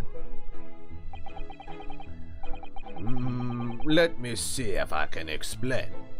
Let's say I was to light the gas lamps up here. What do you suppose would happen? Well, obviously the room would get brighter. Exactly. But at the same time, the lights in all the other rooms of the house would dim for a moment. What? They dim? Why? Perhaps it's because when you light a gas lamp, it briefly uses more gas than usual. Oh! And that reduces the amount of gas in the pipe for the other lamps that are connected to it? That makes sense. Like an electrical surge. Kind of thing, or when your CPU uses all its CPU power to turn on programs faster, and then slows back down. I see. That might explain why the other lamps dim momentarily, mightn't it? Yes, of course, because everything's connected to a single supply pipe. Is that supposed to happen, though? It sounds rather undesirable. Jolly good point. Fact is, the gas company's pipes in these parts are pretty hopeless. Long worn out. And barely got any gas in them to start with. Opposite's also true, of course. Extinguish the lamps up here, and they glow brighter in the rest of the house. Ah, right, I see. So by watching the flickering of the lamps in one room, you can determine what's happening elsewhere. You've got it. You've got it. No, wait. You've got it. That sounded wrong. Anyways. Oh, of course. Because when people come back home in the evening, and before they go to sleep at night, what they're guaranteed to do is either light or put out their lamps and fires. Clever. In point of fact, the room on the ground floor and the one above it use slightly different amounts of gas. By watching the lights in here closely, I can work out almost exactly what's going on in the old house. Gosh, that's fascinating, Mr. Garrideb. Absolutely fascinating. Oh, well, nothing to it, really. And I can't really see that it's going to help us with the case either. What I'd like to know is why Mr. Garrideb is so interested in what his tenants are up to in the first place. I feel like there's more to it than idle curiosity. Let's examine the room and see if Sholmes is anywhere hiding. I'd be very afraid if he was again.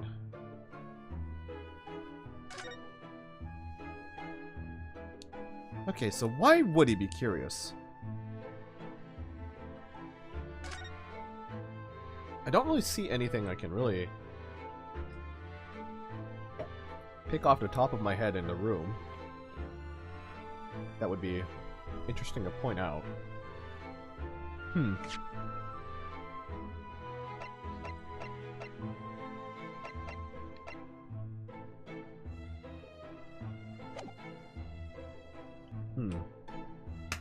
there doesn't seem to be any items that seem to be of interest. What if I showed you this bar of soap that we found in the window? Because why would it be here? Mr. Gyarados, could I show you this?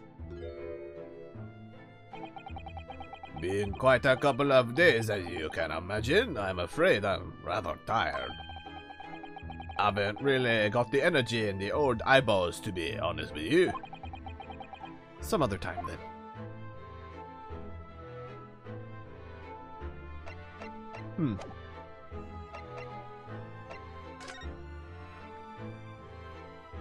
Why would he be interested in what everybody else is doing in the room, though?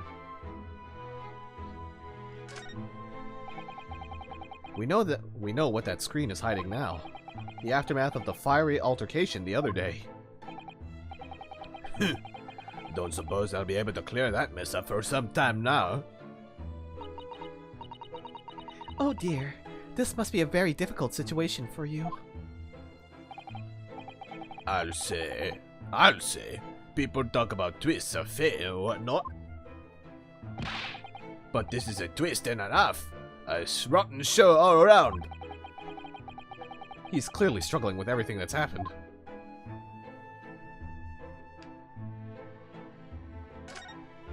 Maybe more books?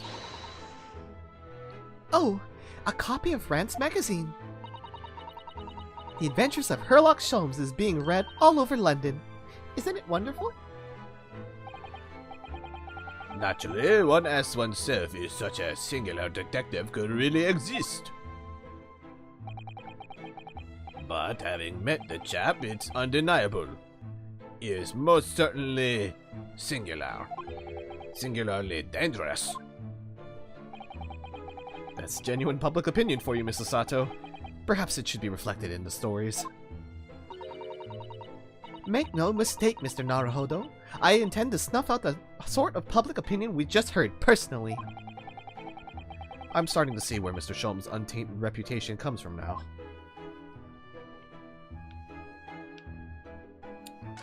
Stars the cannon. There's a single apron drying on that enormous cannon. Shaped clothes. Oh, cannon-shaped clothes horse. Look.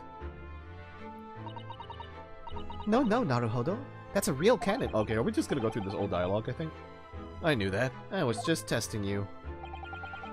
Piece of history, that is.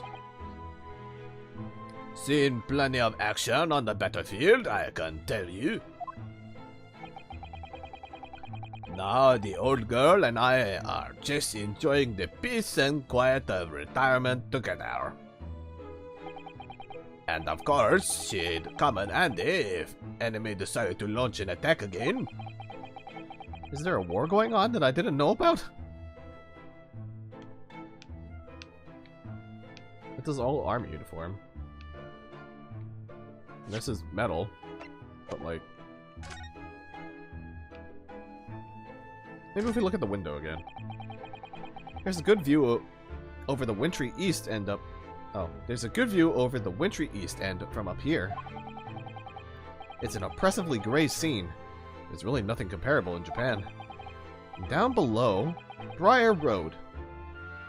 Partly blanketed in snow. And the pavement where poor Miss Green was struck in the back by that knife.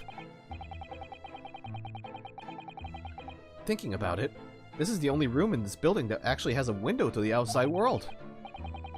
Sometimes Great Britain really does seem like a strange land, doesn't it? I suppose all foreign cultures seem strange at first.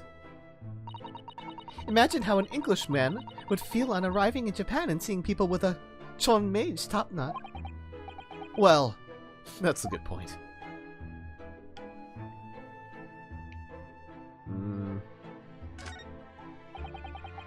These shelves look like they've been completely torn apart by a wild beast. Reminds me of the Battle of Ma, don't you know? Ah, the experiences of a seasoned veteran. Enemy had us surrounded on all sides. We really thought we were done for, the whole Bala Company. We were taking a real pounding from the cannons, so all we could do was run for our lives. Oh, I thought that story was going in a different direction, actually. Well, the whole experience taught me one thing. I can tell you. When you're done for, you're really done for. Ugh, that's not what a lawyer who often finds himself under fire warns to hear.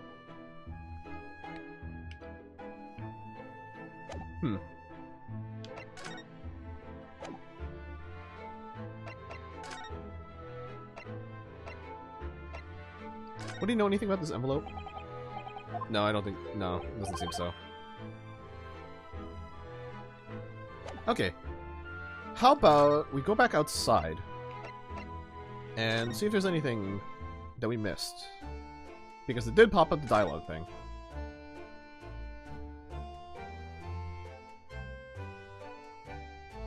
I don't really see anything other than the soap that's bothering me that would really explain anything.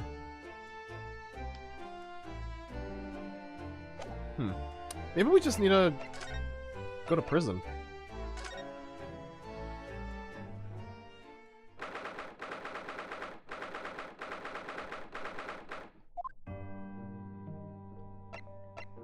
Ah, well, they must still be questioning him. Okay.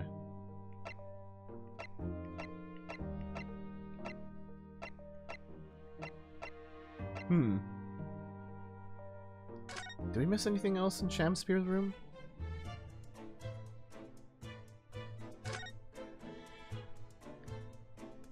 Okay, we got the gas lamps. We saw the stage. We looked at the body. We saw the teacup. We looked at the windows. We found the soap. As odd as that was, we did find the soap. This floorboard isn't significant. Did we miss anything else about this? Nope, just same dialogue. And then we have nothing else on the body, which is strange.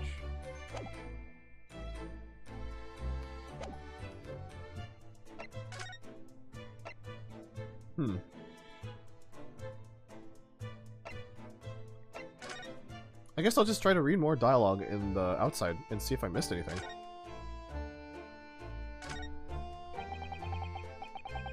The Garadeb household and Mr. Natsume's lodgings. Are in a prominent position there in the corner. Sometimes when I look at the building, I can't help feeling that it's a bit of a slant. It does look rather... it does rather look as though it would collapse in even the smallest earthquake, doesn't it? And isn't it supposed to be haunted as well? I think I might have a hunch as to why Soseki-san has such a hunched back.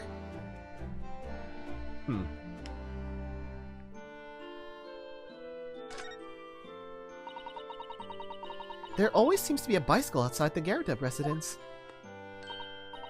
I read that bicycles are extremely popular all over Great Britain at the moment, in fact. That one seems very warped, though, especially the front wheel. Is that to make it more of a challenge to ride, do you think? No. I'm afraid that may be a result of the rider's incompetence.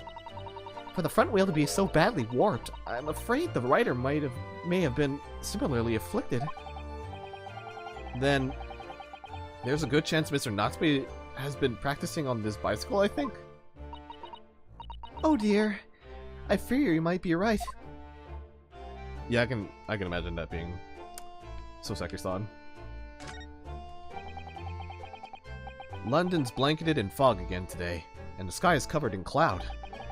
But if you look carefully in the distance, you can just make out that Crystal Tower being built. Oh yeah, the Crystal Tower! I forgot about that bit. Ah, the Crystal Tower, yes. The centerpiece of the great exhibition that's to happen in 6 months' time. Everyone's talking about the great exhibition of London at the moment, it seems. Well, it's to be the largest event of its kind anywhere in the world, with technology and scientists from all over. I can't wait for it myself. Do you think visiting students from the Far East like us will be granted entry? The last great exhibition that was held in London had more than 6 million visitors, it seems. And this time, the British are determined to make it an even bigger success to outdo the Paris exposition. I see. That's an incredible number of people. And with so many people expected to attend, we should easily be able to slip in unnoticed. There's always the honest approach of buying tickets at the main entrance, Mr. Naruhodo.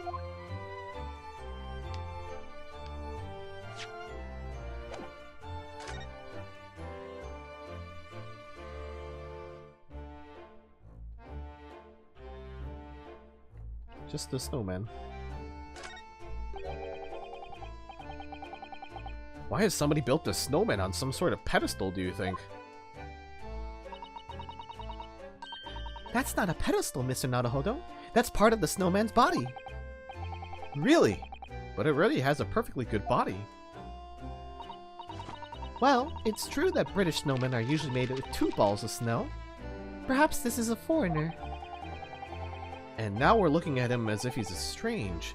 Poor man, I know how he feels. If anything, it's Japanese and British 2-ball snowmen that are the strange ones, isn't it? After all, real people do have 3 sections: head, torso, and legs. Do you ever think that perhaps you think about things too much?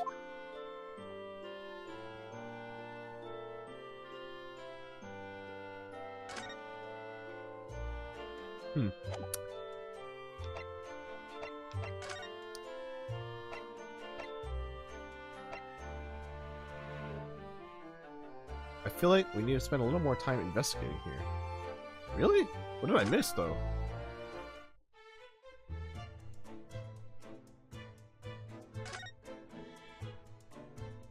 Was there something else? Not? Was there something else that I should... Oh wait, did I not look at the letter?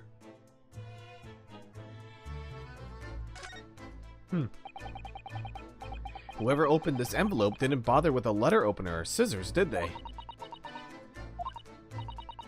Yes, whoever opened it was clearly someone with an unrefined temperament. And judging from the angle of the rip here, the person in question must have been right-handed. Mr. Sato, I think perhaps someone's been reading too much of the Adventures of Herlock Sholmes.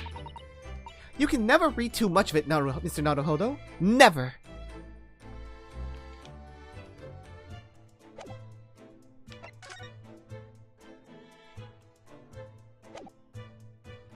Really? Nothing else?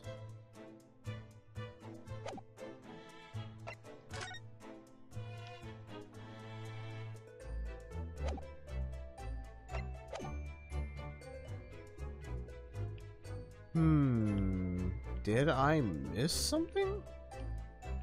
Or maybe I just need to look more around, Gyarados.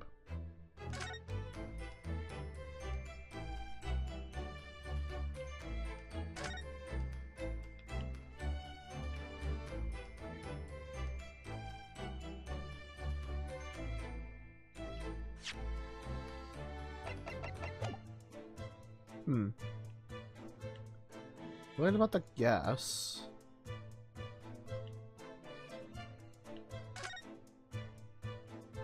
keep looking at this window, but then, like, there's nothing else about it. Hmm.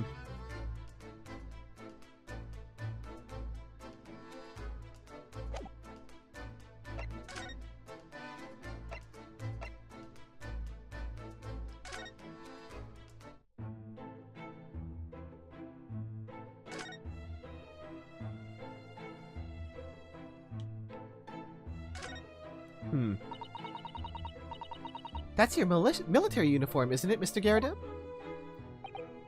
Well, ceremonial garb, yes. Been hanging on the wall ever since my retirement bash. Not in active service now, you know. Doesn't mean much to me anymore.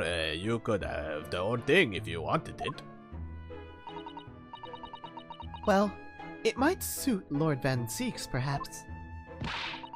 An overly ostentatious outfit like this could just be what he needs. Very tactful, Miss Sato. Very tactful indeed. And then we have the medal. Good to see Mr. Gyarados' Medal of Honor still proudly displayed on the wall. The inscription reads, "For distinguished participation," if you remember. Yes, I remember. Because I remember thinking even I might stand a chance of picking up honors like that. Wouldn't know it to look at me now perhaps, but I had my devil-may-care days, you know? Devil may care? What did you get up to?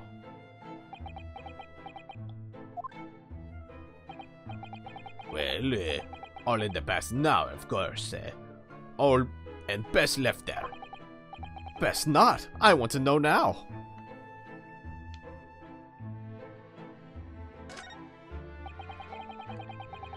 You look very dashing in your uniform there, Mr. Gyarados.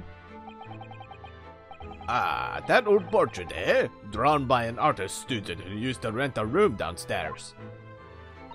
Oh! Interesting. Oh, you look so wonderfully young and courageous and strong. Yes, well, the chap presented it to me one day and asked if I'd let him off the month's rent in return. Oh, it's a man. Okay. Oh, I see. So, you did, presumably? I bloody well did not. Oh. A portrait is a portrait, but rent is rent, eh? And yet, it's still there, proudly on the wall. Oh, okay. I thought when he said an artist used to live, I thought it was referring to the lady. Apparently not.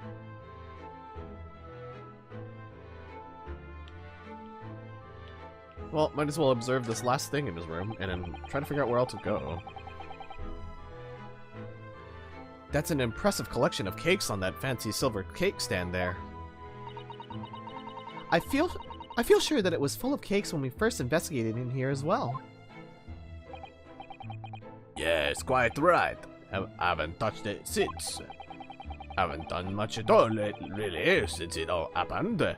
Time's rather stood still for me, you know. Oh. Time has stood still? Now that's an interesting phrase. I might be able to use that excuse when I'm next supposed to be tidying the office. You could just tidy up, Mr. Naruhodo. Is that really everything? Oh wait, I didn't use.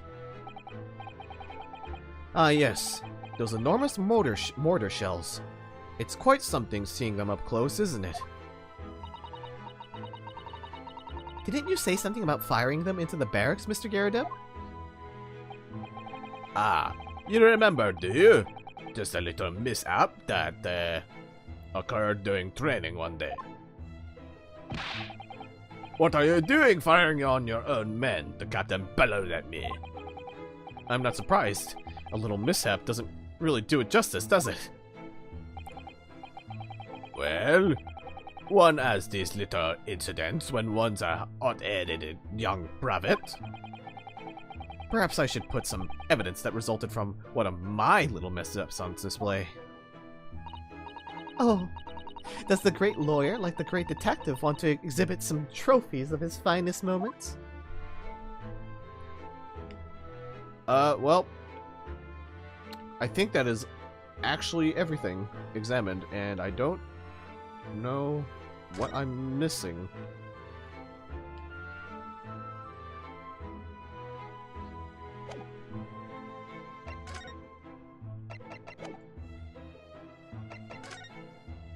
Maybe we have to look at the gas valve again. That could be it. Now that we've gotten dialogue from Gerda, maybe... Now that we know about the gas lamp, maybe we can look at it again? And it have somewhat slightly different stuff? This is a gas wall light, isn't it? It must be connected to a gas pipe in the wall. Gas lights? A gas stove? London really is a city of gas. But now that I think about it, Mr. and Mrs. Gerda had an open fire on the top floor, didn't they? Oh yes, you're right. I don't recall seeing a gas stove up there. Okay, yeah, so this is the same dialogue. And does this talk about the box again?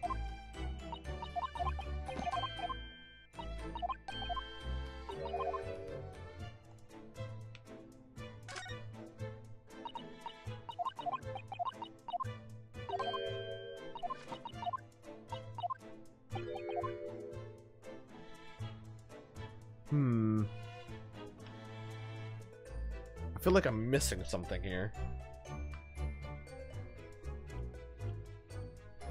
Like, I feel like I'm really missing something small.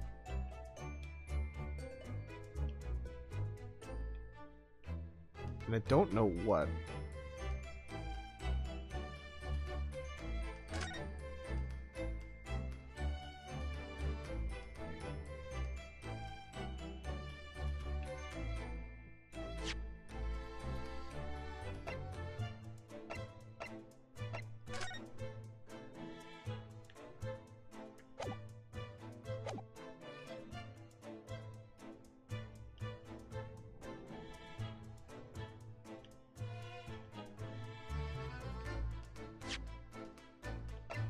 What could it be?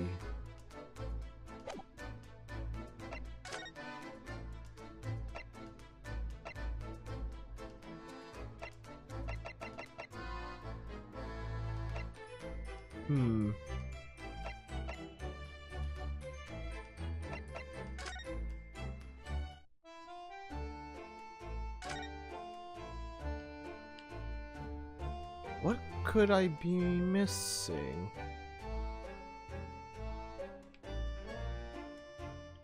Am I dumb? Like, I see the window thing, but it's not... I see the soap, and it's just bothering me that's there, and they're not saying anything about it.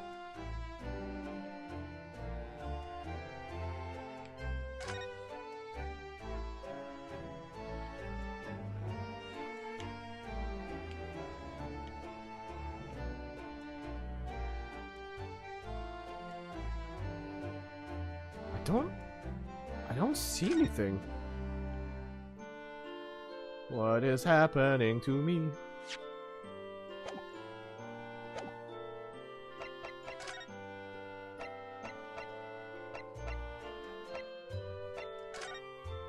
She's still here?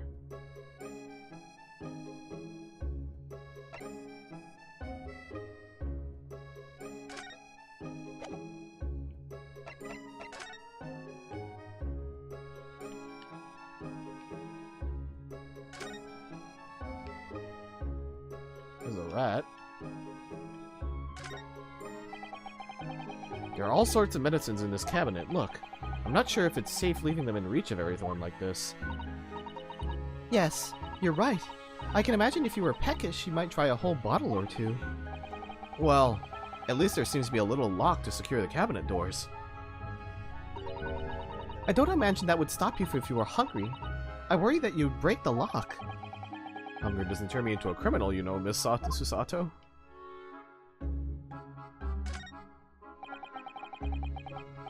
There are lots of bottles in that cabinet, aren't there? You think it's safe to keep them like that? If you were a patient here, I feel I feel sure you'd take some medicine by mistake when you were half asleep. That is a worry. But at least the cabinet has a lock, even if it's only a flimsy-looking one. Oh, I've no doubt you'd managed to unlock that somehow while you were half asleep as well. There are limits to what I can do when I'm half asleep, you know, Mrs. Sato.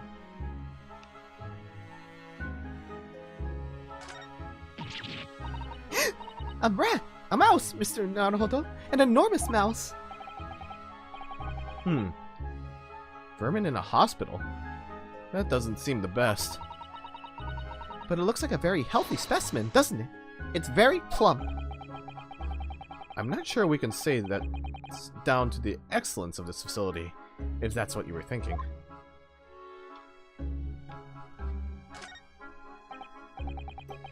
Ah, this looks like a treatment notes for whoever was occupying this bed. Let's see. Do not permit to run around the hospital. The patient doesn't seem to be here at the moment, so... He or she is probably running around the hospital then. Oh dear, how worrying. What's worrying is why they haven't discharged the patient yet.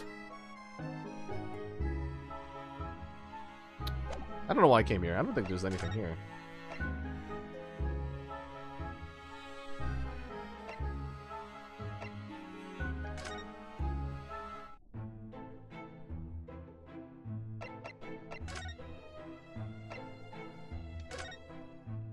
Do you find this interesting? Do you find this interesting?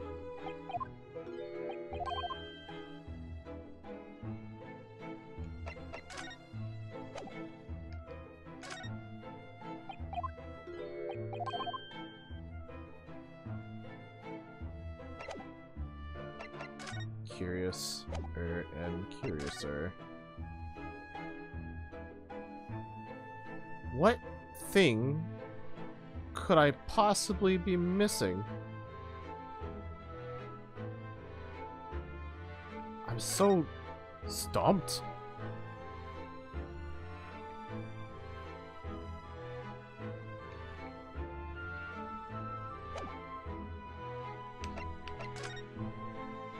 And her dialogue in this little box suggests that I'm missing something here, but what else can I check out?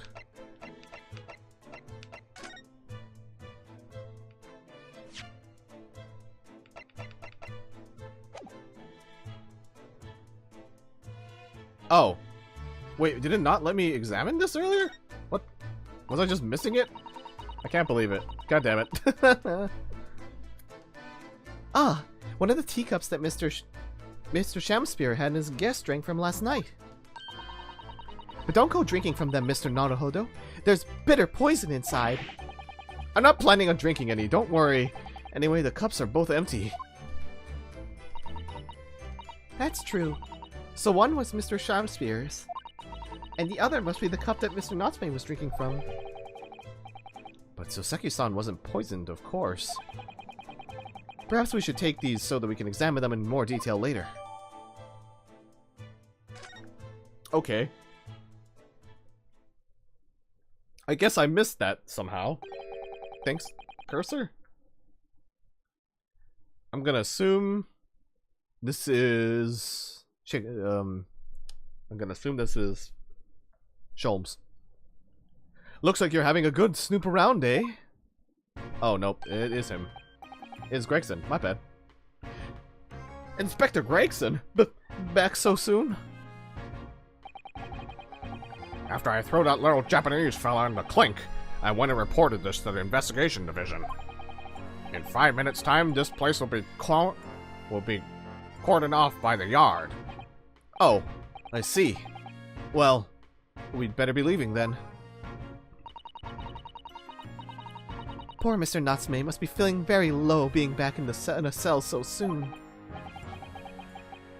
I'm sure we should probably go.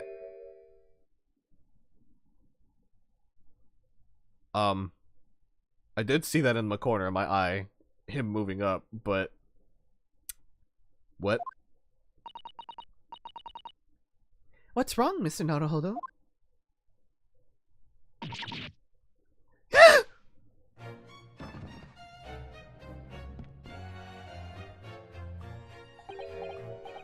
Out, out, brief candle. Life's but a walking shadow. A poor player that struts and frets his hour upon the stage, and then is heard no more. Now, how soundeth the next part? It is a tale told by an idiot, full of sound and fury, signifying nothing. Wow, Grayson's very well read. Oh, and he said something and then he passed out. What? What did he say, actually? It is a tale told by an... Oh, no. Indeed! Oh, happy day! And then he passed out. Walking Dead!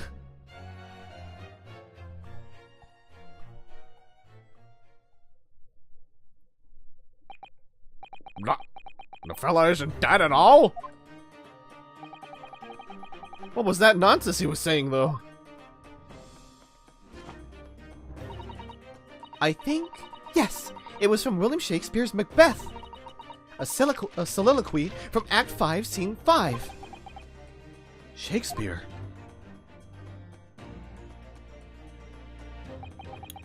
So it was that the victim, Mr. William Shamsphere, came back to life. If the man had indeed been poisoned, it transpired that it hadn't killed him. He was taken by emergency carriage to a nearby hospital for treatment, and Inspector Gregson had evicted us from the scene of the crime. Whatever that now was. Huh? What the fuck? Oh, it's the guy. It's the guy from the when the Shakespeare guy got introduced, or Shamsphere, I mean. What the hell is he doing here, actually? Whatever do you think will happen now? Good question. What a strange situation for Mr. Natsume. Arrested for murder, but then the victim comes back to life. I think perhaps the victim was never dead in the first place. It seems very likely that Mr. Shamsphere did consume poison, as we deduced. But was it an accident? Attempted suicide? Or attempted murder? Until the truth can be established, I imagine the police will keep Mr. Natsume in custody. I suppose so. But let's hope it doesn't come to anything more than a night in the cells. Oh. What's this? What's that man doing over there? He looks like he's trying to see into Soseki-san's lodgings. Is something wrong, Mr. Naruhodo? Excuse me. Could we have a word?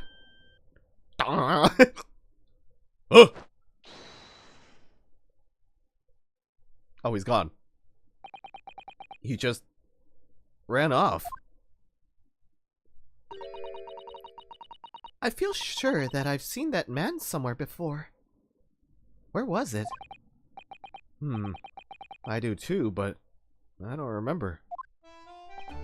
Well, we've done as much investigating here as we can, I think.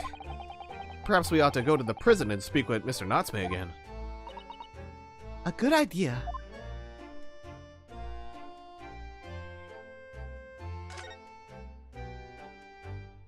Still nothing on the soap, huh?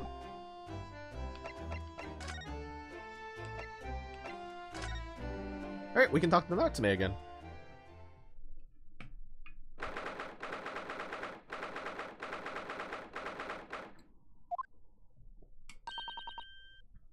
Look, Mr. Naruhodo. Mr. Natsume, had the police finished questioning you now? Finished questioning you now? Locum student Mr. Naruhodo Esquire. Yes? What is he? Tell me. Is he a ghost? Is he here to haunt me? Let me guess. You're talking about Mr. Sholmes. He actually calls himself a great detective, Mr. Natsume. Not a ghost. But his diabolic deductions, they're not of this world. They've left me. Cursed, I'm cursed, I tell you. Well, that sort of hurts. Credit where credit is due, Mr. Naruhodo. You were heavily involved in the deduction, too. Yes, moving on. We have some wonderful news. Oh? The victim that we all thought was dead has come back to life again. Now, in the absolutely worst case, you could only be tried for attempted murder. That's great, isn't it, Mr. Natsume? It's terrible. Oh. I'm stuck in this cell suffering for some silly wrong end of the stick. You did it, didn't you? Confess. You're a killer. Why the mustache? Constant questions. I'm sorry to hear that. Ah, that selfish shaster. Make up your mind. Are you dead or alive? If you were going to come back to life, why bother dying? Wiggly wishy-washy William. Well, it seems likely that Mr. Shamspear was never actually dead in the first place. Ah, yes. That might make sense. And I'm pleased that he's alive, of course. Our lively debate last night was much fun. I'd be sad to think if it was our last. Oh! Oops. Mr. Natsume, does this mean that you did see the victim last night? You met with Mr. Shamspear, didn't you? I'm not saying another word. I demand to have a lawyer present. Who do you think I am? Please, Mr. Natsume, we need to hear your side of the story. Why am I cursed like this? Alright. What happened? Can you tell us exactly what happened last night then, Mr. Natsume? There's nothing to tell. But, Mr. Naruhodo Esquire, I'm eternally grateful to you for helping me with that accursed case yesterday. The case that saw poor Miss Green hospitalized after she ended up with a knife in her back. It's hard to believe that was only yesterday. After the trial was over, I trudged my weary way back to my lowly lodgings. And that evening, at past 9 it must have been, I visited Mr. Shamspear. So, you did go to the victim's room then? As we feared. I didn't do anything wrong. I've never been to his room before. It was the first time. Then, what made you decide to go? I bumped into him when I arrived back at the house. We got chatting and it developed into a discussion. But he had to go out, so I bade him farewell. It ties with what Mr. Garrett said, that the victim went out and came back after 8.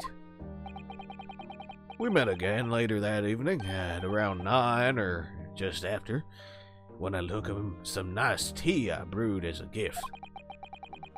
So it was you who brought the tea that had clearly been drunk at the scene then? And I suppose you were discussing the works of Shakespeare, were you? Yes, that's right. That's exactly right. Romeo and Juliet. Who was the stronger? It was a delightful debate. I'm sure. Such a stimulating subject, Shakespeare. And the debate became very heated. So you slipped poison into Mr. Shamspear's tea? No, never, not at all. Team Juliet won, that was me. And when I left his room, the flamboyant fellow was fighting fit, I swear. Categorically.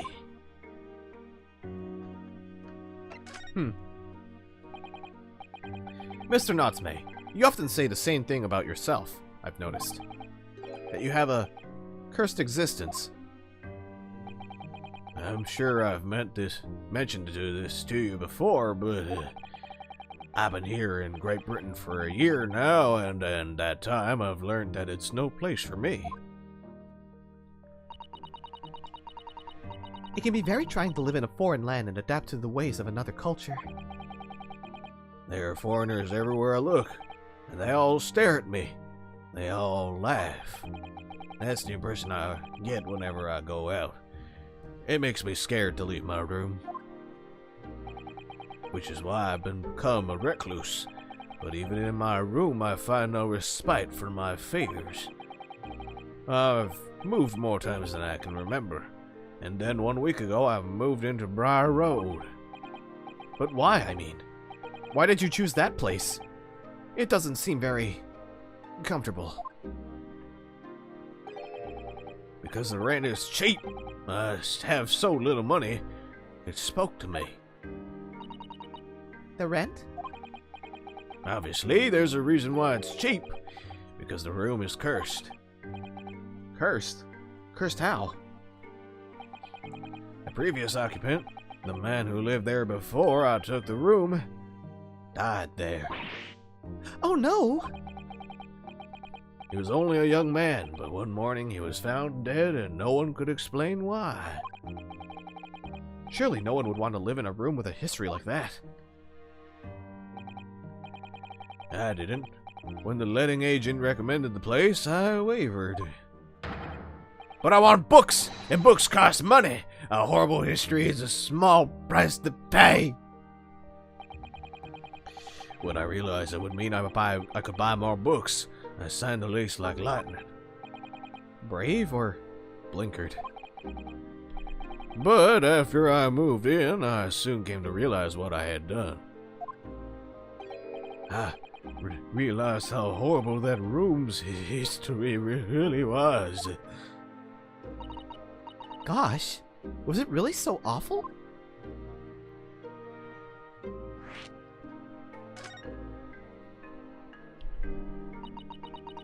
How did the room's horrible history affect you, Mr. Natsume? What happened? At first, it was just a feeling. The feeling of beady eyes boring into my back, watching me. Do you think that might have just been your mind playing tricks on you? No. My mind doesn't know any tricks. It was somebody else.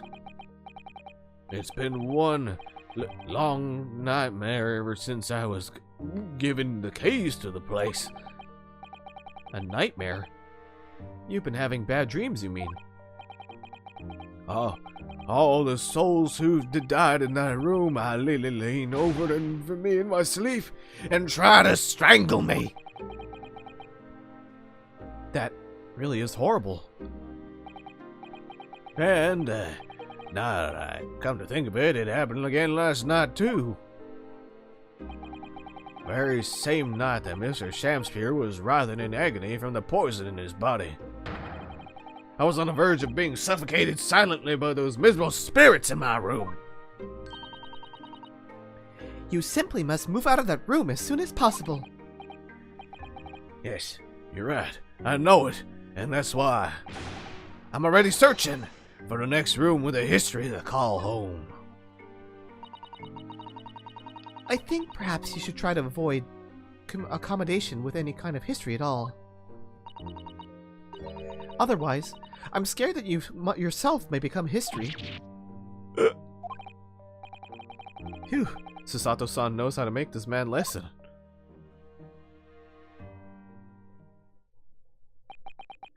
Of course, Mr. Lord of the Manor is worried about the curse on my room as well. You mean Mr. Gerdeb?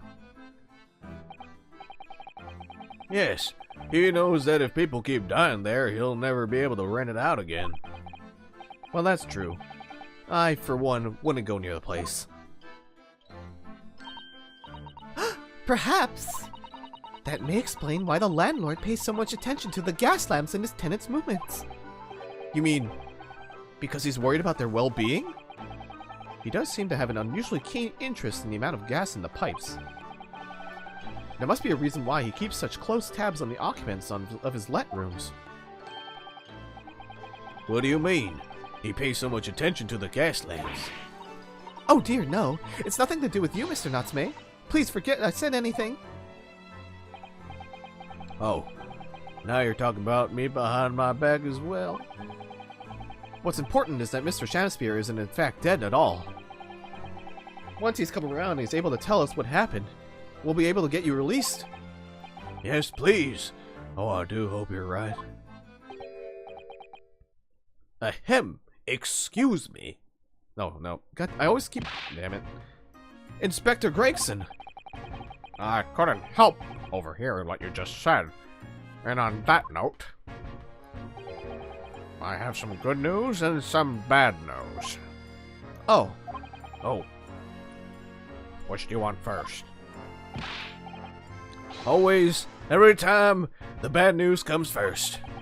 When hope is all you have, hold on to it. That's my guiding principle. Right, well, in that case, the good news it is. Sorry, but it's just a lot easier to explain everything that way. Then why did you ask me for my preference? As you might have heard, the victim, Mr. Shamspear, Sorry. was just unconscious. He's come around now. Yes.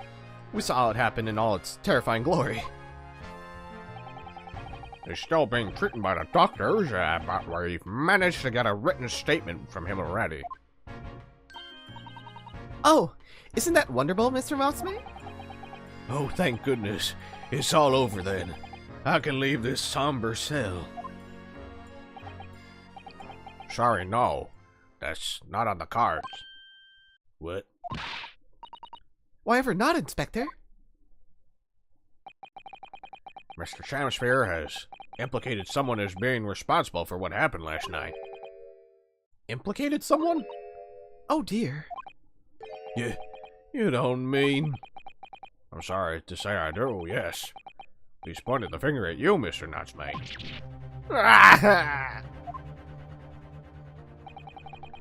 By sweet poison that he seeketh to end my life. That wicked escative Soseki Natsume. No. I'm afraid you'll be appearing in court as planned. You'll be wanting to make the necessary preparations. No!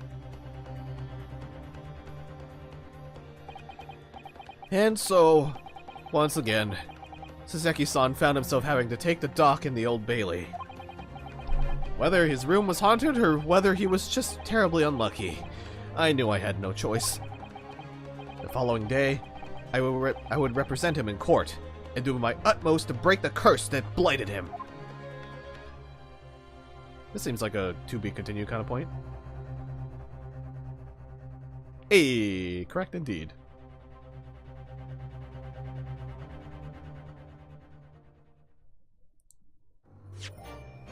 Yes, please save.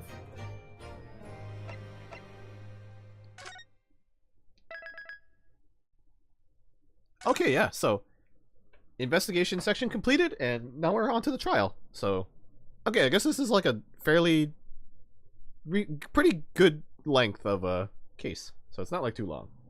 That's good. Yeah, I think I'll continue next time doing the trial. So, that'll be next time. I'm really curious where this is going, because I guess kind of like Ace Attorney 3, where it has like the flashbacks to the past cases and stuff. They haven't really done like a past case for a while, so yeah, seeing it come up here is kind of like a midway explanation of like, oh, there was actually more that happened to Natsume that we just didn't cover in the first game. It's like, oh, interesting, because once you beat that case, it's like, oh, Natsume just finished getting cleared with the police, and he's gonna come over to Sholmes' house. And he does, so, like... What's clever about this to me is that, yeah, technically, he would still be getting cleared from the police from probably this trial, where we probably save him here, so... And he's saying it's the mystery of the haunted lodgings, so... This is just encompassing the entire story. And he did tell us in the first chapter that, yeah, there was definitely a lot of more mysterious things happening here. The guy by the window, staring into Natsume's room, definitely is what he's been, like, freaking out about. Wait, going, somebody's watching me, you know? Like, yeah, it's definitely that guy. And then, like, I don't know if Shamspear really is... I'm curious to see if Shamspear is actually the culprit of his own poisoning, or if it's more so... Because, like, he was hanging out with that guy that was staring through the window in the first game, so... It makes me really suspicious of him, and makes me think he might be something a little bit more suspicious, especially since he immediately points toward Natsume. I mean, reasonably so, he would think that he was the one who poisoned him, but... I don't know, his association with that big chin fella and the soap on the windowsills makes me really curious. But I guess we'll figure that out next time during the case. So that should be cool. I'm very excited to find out what happens.